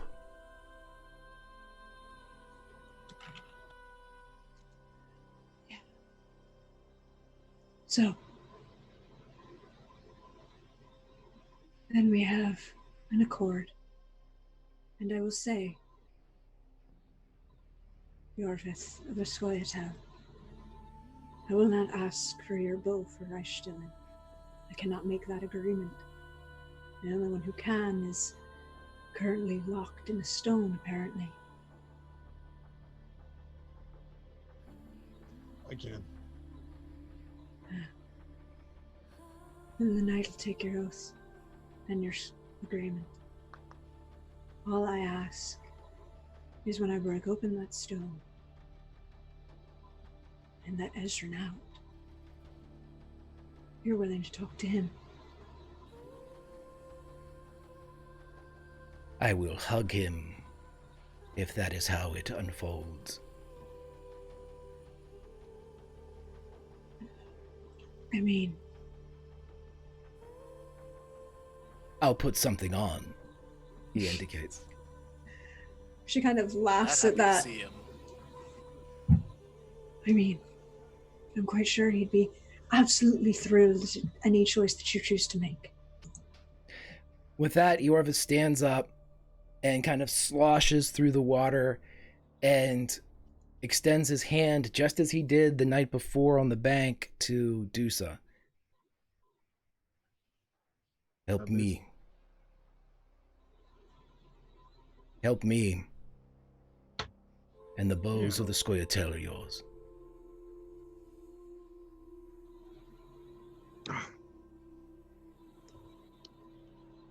Share the same purpose. So, it shall be done. And you take his hand? Yes. He will shake it, and then he'll move over to Harald. He'll extend his hand again. There is no agreement or pact that's made with Harald or Ainfra, except that of shared circumstance, of almost like a brotherhood of the waters, or a fellowship of the waters. You four are the only ones that experience, presumably, what this place offers. Take his hand. Give it a firm shake. He claps you on the forearm and then turns to Ainfra, offering the same hand. She'd take it. And Well- then just stand up and shake her head and then turn around. And we'll cut away from the golden pool and go down into the village and the camp proper. Eris, you are finishing up a hearty bowl of vegetable stew, if you so desire. You've had a few wild eyes looked your way, but you have had a bit of a conversation in your head with Tears, who is marveling at being this close to the elves, but also lamenting being this far from the sea. She keeps saying over and over again, I can't see it. I know.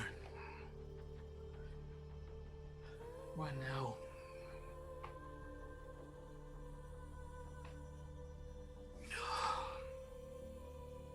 Best I can do.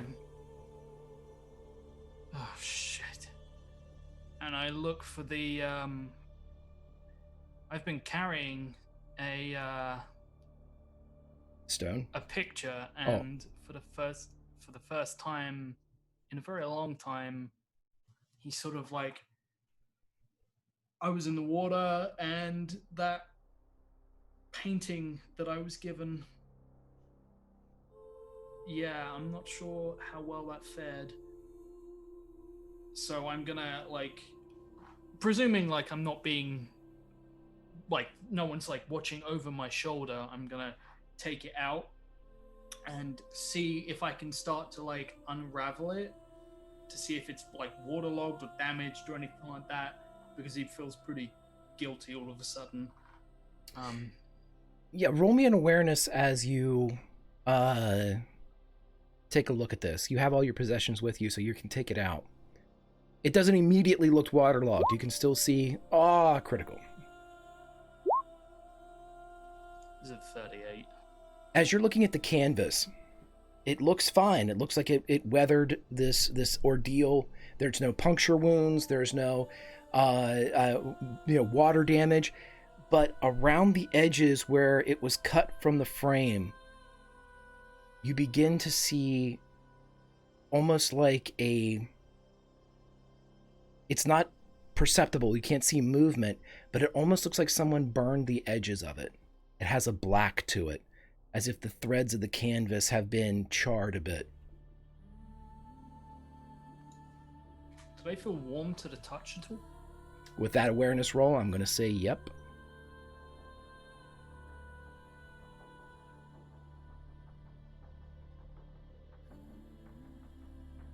can I detect?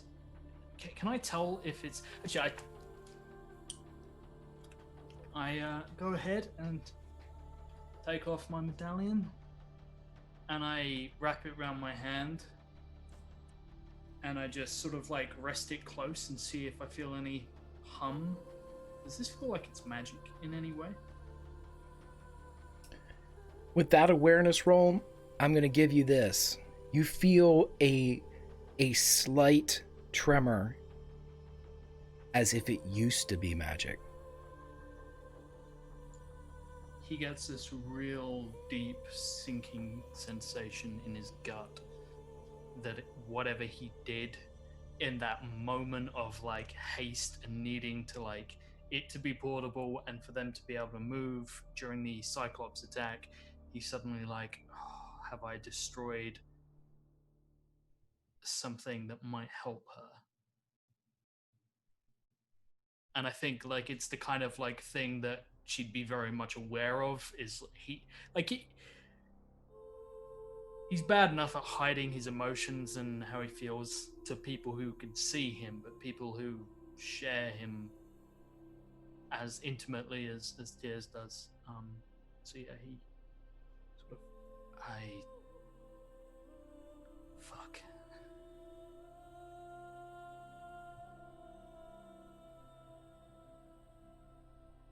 I'm sorry.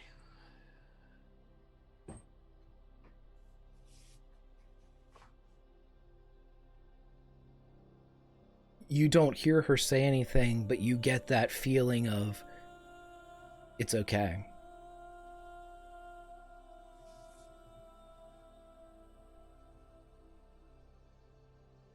I look around and see like, is there anyone keeping an eye on me? Can I see if I'm being watched? Again, with your awareness, I want to make sure you get the most out of your critical awareness of the 38. When you look up, you can tell, I mean, the Scoia'tael are never going to not be aware of a stranger's presence in their camp. So, you see almost rhythmically that, like, this elf looks at you briefly, and then one over at your 2 o'clock, one at your 4. It's like they're taking turns watching you. So there is never really a second where there isn't a set of elven eyes on you. It's like trying to figure out if they're all suspicious or if they're playing hot potato for like who has to babysit the grubby little witches that stumbled into our camp half dead. I look over to one of them and I just in elder speech say, you have anyone in camp who could make me a picture frame? Roll me a persuasion. I'm really good at this. I know. I'm the best at this. That's a 5. So good at this. Luckily, this elf isn't innately prickish. Just kind of has grown that way. She looks around at the fact that this is a camp and kind of cocks a very thin, slender eyebrow up. No.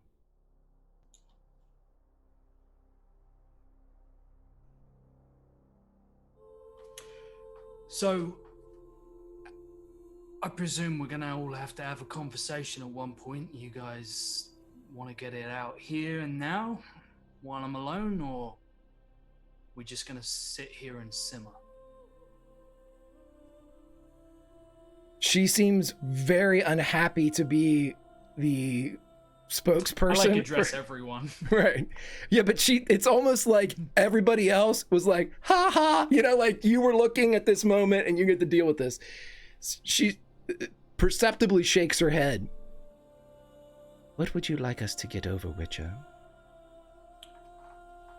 Well, I showed up half dead with some pretty ruined armor, and I note that it hasn't been returned to me. Hence my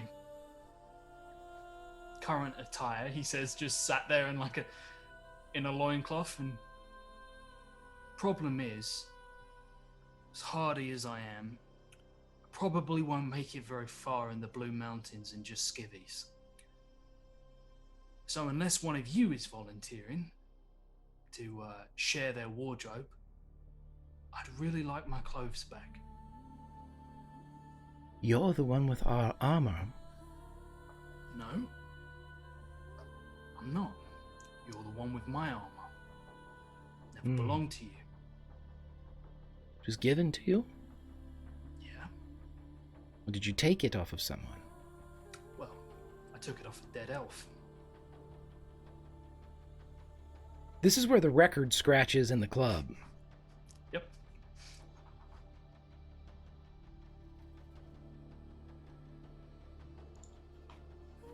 You took it off a dead elf. Yes, I did. What was this elf doing? Not a lot at the time. A Who- few hours previous, I gestured to. Aris has a pretty impressive scar, like a big gnarled knot of skin that has healed rather spectacularly, and he gestures to that on his shoulder, and then round to a second, much smaller scar behind. She was holding a hot poker to my flesh.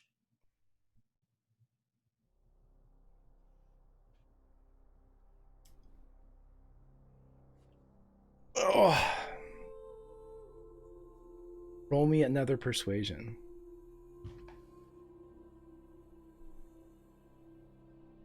Or seduction, ethic. I don't care what you want to roll here. I'm not really trying to get him to like me. I gather like Yeah, this is just to see like whether or not we're gonna have a fight or not. I'd rather get it done with.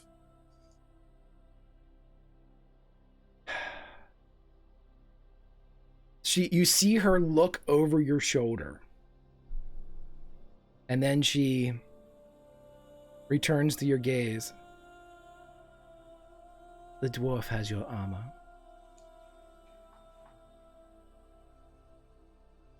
There's a dwarf here. Yes.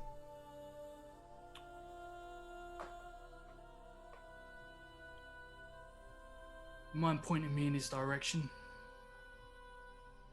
You can almost see that the standard elven answer of you can find the edge of camp yourself is just there. And then she points a long finger back and off to the side of where your tent is. I stand, carry the pot over, like my little bowl of stuff over to like clean, wash it, put it with the rest of them, and just sort of like look to whoever's nearest to the pot and just say, "Good stew. Thanks." And I head on off to go find myself a dwarf. As you're walking off, the residual of your 38 awareness will grant you with this. As one of the other elves comes over to the elf that you were speaking to, you can hear trailing off as you leave, "Did that asshole say he killed one of us?" As I stop there and I say, "No. She saved my life. Fuckhead." And I walk off. then the last thing you hear is, "Well, now I'm confused." And that's it. You disappear. Enigma. Right. So what we're going to say is you get to the dwarf just as the dwarf is hammering out continuing repairs over the last half hour or so with your brother. And Wim, you have been provided with a skin of dwarven fire mead. This is, well, it's like if there were guns, this is what you would use to clean them here on the continent. This is, I mean, you drink it not around, you can't smoke and drink it at the same time. If you drink from it, it is as awful and as fabulous as you remember, if you've ever had it before. Oh yeah, I'll have a couple of swigs. And after the events of the last couple episodes. And so he'll just have a couple of swigs and attempt to make conversation while this dwarf is working. Oh yeah, this is just like your favorite barber. You know, Benker can sit there and pound, but he's screaming most of the time as he's like, it's really cold today. Gong, gong. I mean, it's cold. It's nut crunching cold. Gong, gong. As he continues to, as I scream that in my house, and my kids are like, nut crunching? What's that doing? Working on his OnlyFans. Dad's got the green screen up. All right.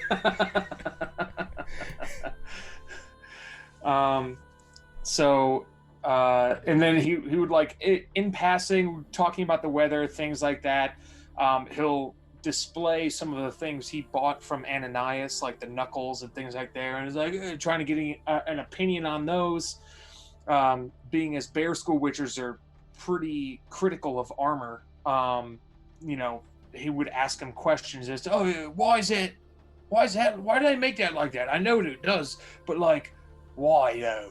And trying to learn and ascertain a little bit about, now that he's got a captive audience, like what's great, what are the great aspects of armor? He knows why he knows it is good. Why is it good? Right, absolutely. And you immediately realize, without the need for a roll, because like you said, armor is kind of the speciality of the bear. You can see him. He's the type of armorer. He's a master craftsman, but you can tell that he's the type that goes, this, you don't need this. They just put this shit here in case you, like, want to wave like a flag or something. And I could take it off. And he, like, you know, rips it free. Don't need it. See, still works. And then he's like, but you can see that his hands are like, he can do all of this and talk to you. He looks at the knuckles and you can see him put in, you think it's a jeweler's loop until you realize there is no lens. He just puts it in and then kind of holds it up. These are fucking great. Look at them. You know, and he just keeps going on about it. But he's taking as many pulls. For every pull of the fire mead that you're taking, he's taking 2. And so it's like 8 a.m. and he is sauced, man, but still, like, perfectly functional. Yeah. It won't, nothing about that affects women at all. Is it, as long as you improve the armor, make it the best you can. I'll pay you extra. If you're interested in one of these silver knuckles, or interested in even trading those. He leans forward and, in by no means a whisper, says to you, you don't have to pay me. The Scoia'tael will protect me. I do this for free. Well, would you like some money anyway?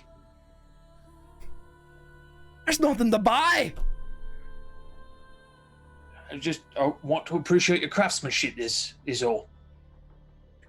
He forces the skin on you. More of this. Talking. Oh, fuck. It's been a while. Cannonball it. Cannonball.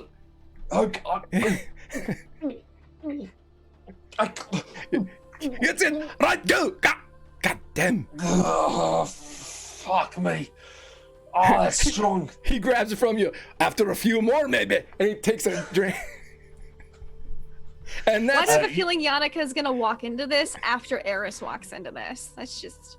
Yeah, Eris, you walk in at this moment. You see the dwarf, gray hair, pigtails sticking up with leather loops that kind of stick them off of the top of his head with gray, and the tips of them look like they've been dipped in ink.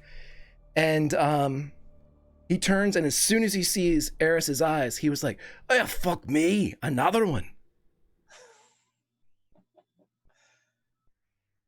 Right. I walk on over and I'm just like, tell me there's some of that left. oh, there's none of this. And you see him kick open a crate beside him, and there's just rows of, and he pulls one out, rips the cork out with his teeth, and hands it to Eris. I take it, I splash like a little on like the stitching on my side, and just grimace, just like, and take a swig and just.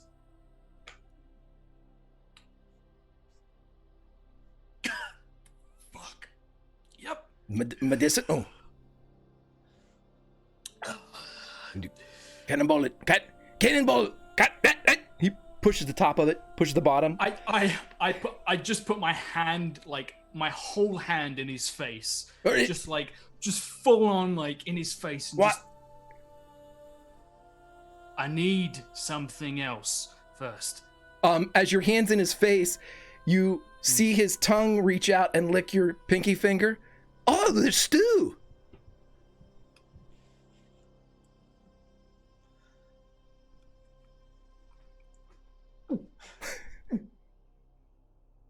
That's right. I understand. Right. Look.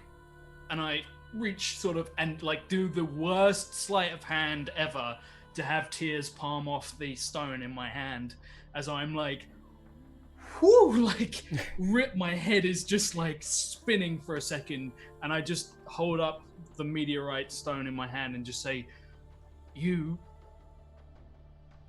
need to... Look at that. He goes to take it. May I? As he... Yeah. And I take, like, as he takes it, I just, like, sit down on his anvil, just like... He puts the lensless loop into his eye again as he looks at the rock. Oh, look at this. He looks up and the... More than look at it. The loop drops out of his eye and clatters on the ground. Well, this is something different. What it is locked. And what I need from you is you to open it. Or crack it, or whatever it is you do. He taps the stone and he goes, no, this is a gravestone. You just don't know what's written on it.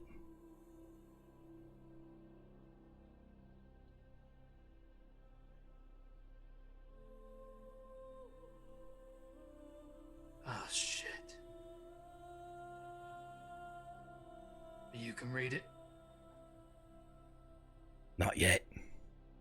Gotta make something. Only way.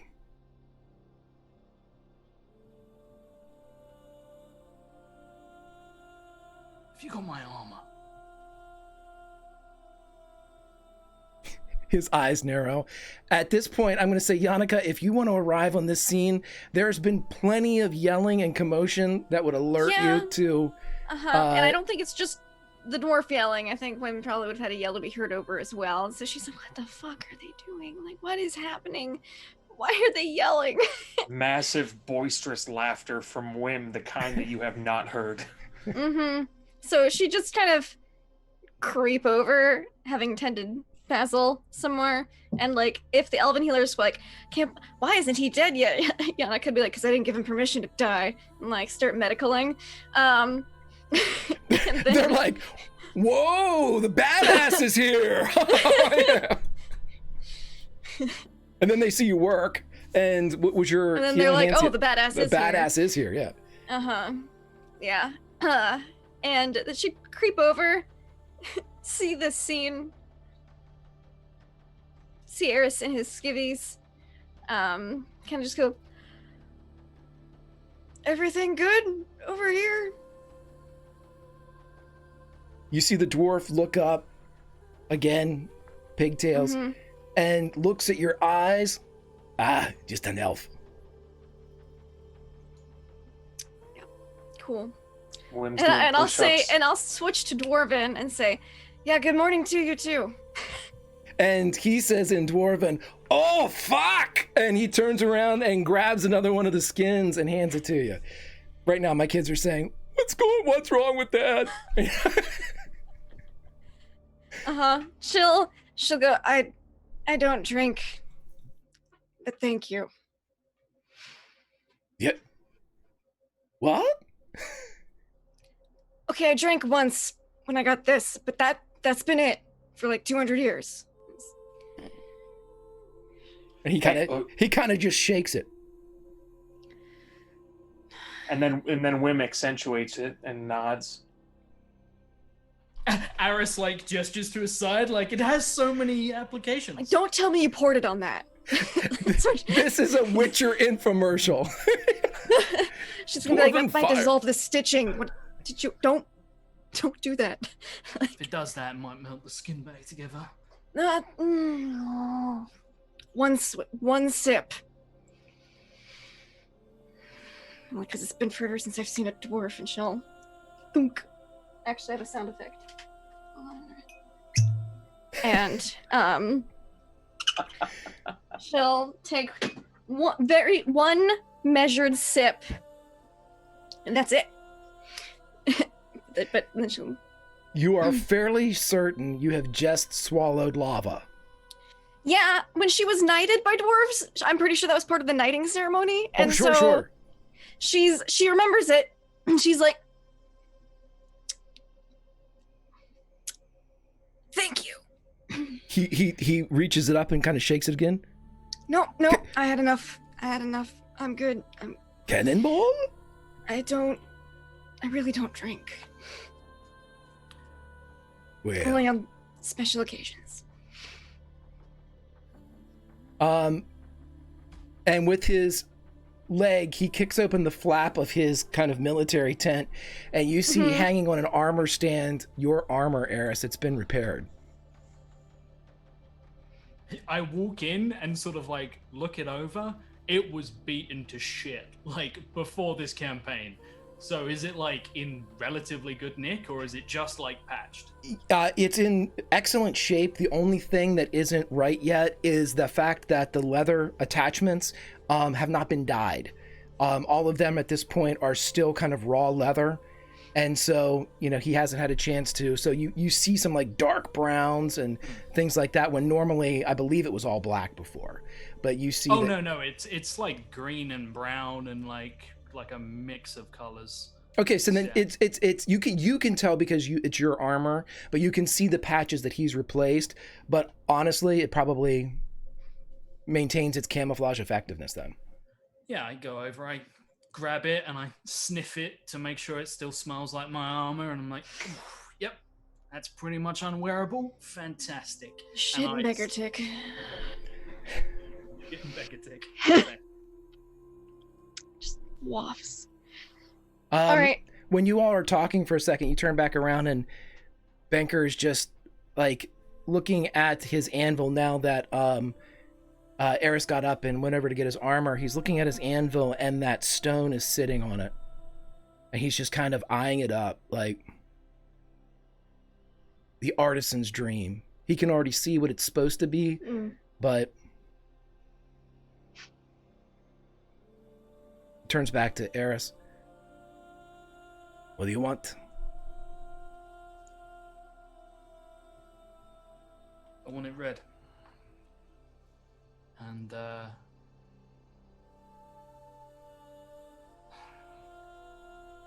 here. And I reach and I pull out my my dagger.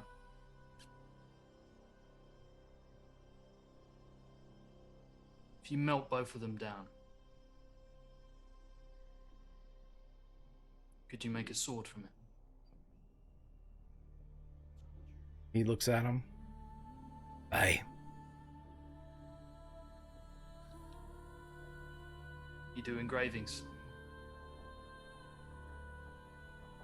Sorta.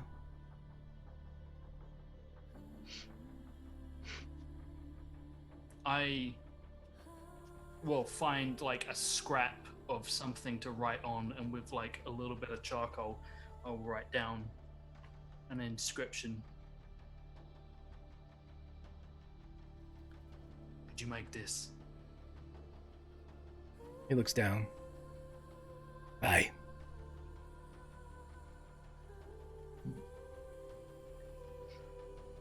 Well, if the elves don't hang me, I look forward to seeing it. He says, fastening up the last bit of his armor, and then As soon as you say, if the elves don't hang me, he laughs and takes a drink and pulls it away from his lips and says, that's what I've been saying for 4 years.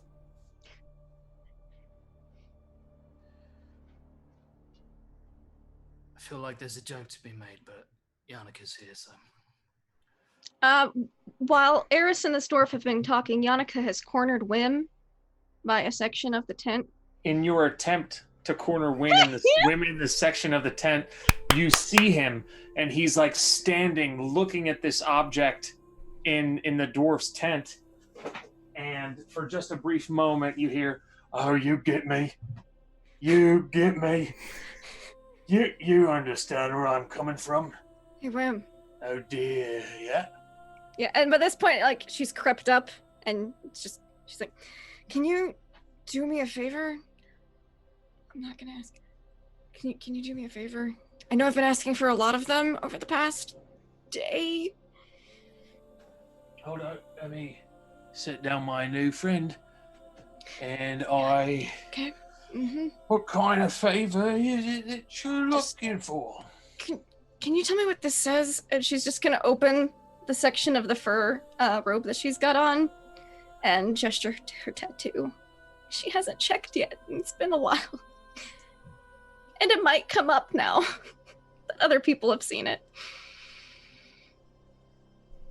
Wait, what is it? I'm confused. Well, sometime in my body I'm confused because there's other people here, but also, what? Yeah, I can't read it. So. Wim, roll me an awareness. This is gonna have to be pretty high because you're pretty high. Yeah, buddy.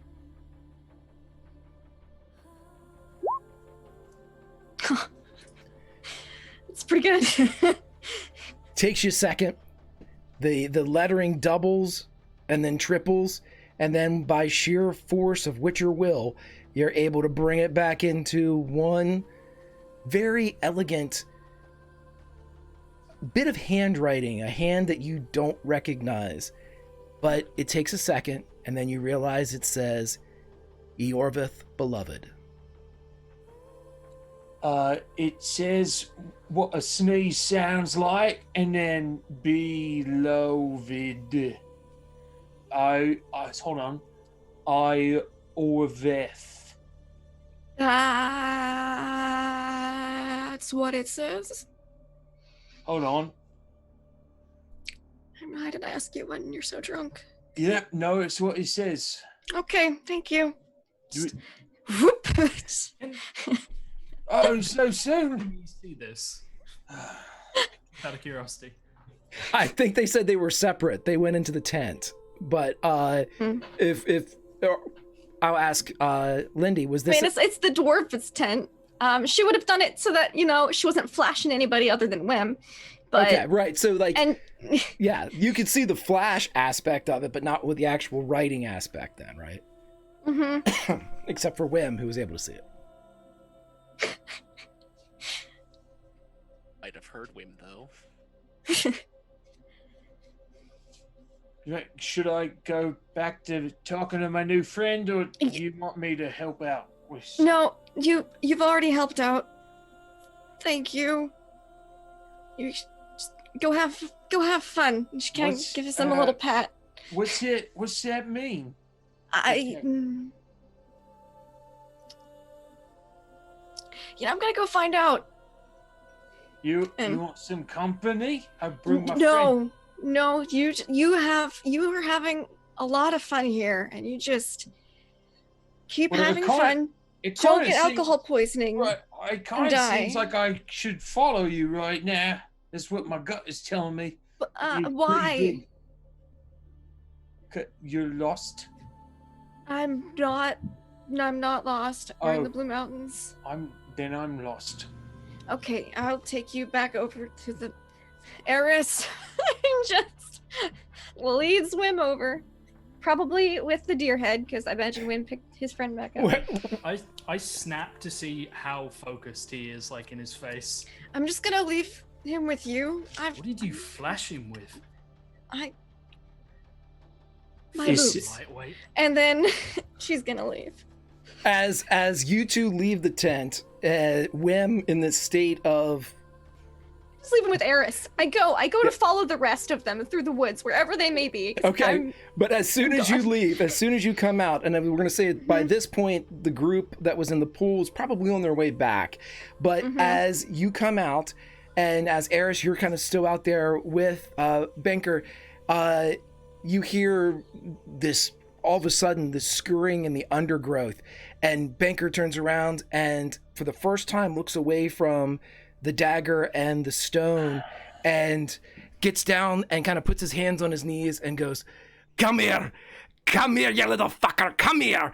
And a little rust-colored puppy splashes out of the undergrowth. Its long ears end in black points, very similar to the way Banker's hair looks. And as he picks it up, he goes, oh, it's got me! Killer puppy's got me! And he holds the puppy up and he goes, Fleck, you're so beautiful. And that is where we will end this session of The Witcher Family of Wraiths. Fuck. I knew it. Wow. Yeah. Yay.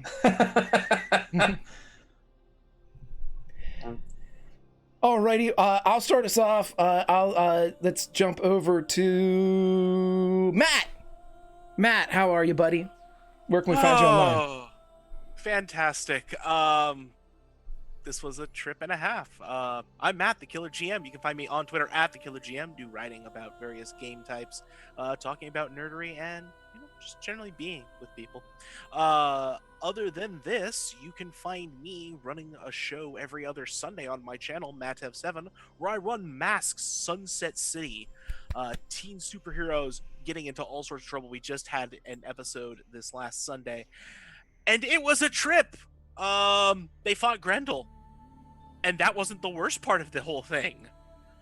So the latest episode is on YouTube. If you go hunting for it, if you want to watch it, catch up. It is amazing. That cast is phenomenal, as good as these folks, and you would do yourself a service to catch up on that. As for tonight, man, we got to do some fun stuff. Weird, lots of visions, and hey, new contract. We got to get paid at some point, right? Right. I will let you all know that you're going to get paid. Keeping the guy who owes you money alive. You're welcome. Yeah, I figure that's part of it. I'm sure as soon as Basil regains consciousness or, lives, he'll probably pay up.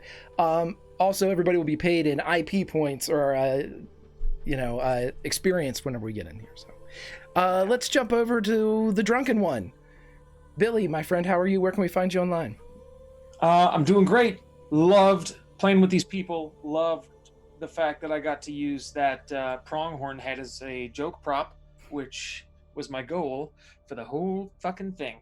You can find me on the internet at Bill of the Forest. As a fan of brevity, I will pass it on to the next person. Let's give it to Josh. Fuck, I was so not prepared. Hi, I am Josh. I am a meat person, and you can find me at roleplayers_TV, and I post where I'm going to be, and this was fun, and Aris is having fun and babysitting his drunk brother. Everything is great. Yeah. Awesome. Prax? Oh, this is a lot of fun. I always look forward to Wednesdays where I get to hang out with all of the wonderful Family of Wraiths crew and the family that there are. I will also say that in the early hours of the morning of last week's session, when we were decompressing, I went ahead and made a playlist for the whole Family of Wraiths, and I will post that on Twitter later. But as for me, hey y'all, you know me, I'm Matt Dirgeon on Twitter, or Proxigorth has me for you, as seen around Twitch.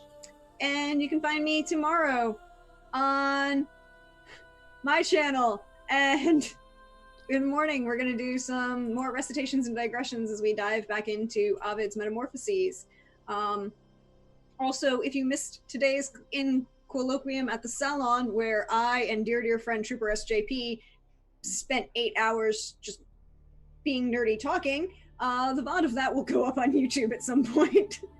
And then tomorrow night, you can find me over on Wandering DM for some more Dragon Age with the, going through an Eluvian is fine. Finding an Elven Blood Mage is fine. All of this is fine. It's great. And I will see you here next week for more fun times. And I can't wait. Can't wait. Fantastic. JF? Hey, I'm JF, aka Double Crits on Twitter. That was fun. I think we might be getting closer to Foxhole, aka Ezren, closer to vengeance and fulfilling a dream. At least I think so. I hope we are. I love to play games. I love the players here. I love this GM. I love the NPCs that you throw at us. They are so juicy. So thank you so much. Awesome, buddy. And before I hand it over to the boss, I would just like to say I'm Greg. I don't do social media, but I love all of these people. They are fantastic to play with, chat. You are fantastic to hang out with us and watch and encourage us on and tell the story with us. You are all fantastic, the best. You are lifesavers. And brevity, thy name is Bill, and I will follow you. Lindy? That's me. Hi. Tonight was a blast and super fun and just crazy, and I can't wait for next week to continue because I still have so many questions. I have more questions now than when we started. This is fine. Everything's fine. You know what also is fine? More than fine. Roll20, our sponsors. It's our tabletop of choice. It's super great. Go to roll20.net because they're great, and it's a website, and it's free, and I put in a chatbot command for it while we were playing, so you can click that link to sign up if you haven't signed up already. Absolutely loved this. Gonna be counting down the next 15 hours of being on the road are gonna be long and dwelling on a lot of things that happened tonight. But the next 7 days, waiting for the next episode, are gonna be even longer because I adore this group of people. I adore the story we're telling. I adore our fantabulous GM. And I just hope everyone has a fantastic rest of their week. Have fun. Play games. Oh, Lindy, I just want to say something real quick, and I'll let you do your tag out. Yes. I just dropped here on the screen right here. Your latest quest that you got tonight is called The End of Sin. So that is what you've started. Okay. And I'm sorry, I didn't want to interrupt, but I wanted you to see it. No, that's fine. That's great. Back to you, my friend. Yeah, no, thanks, Greg. I hope everyone else has a great week. Have fun, play games. We'll see you later.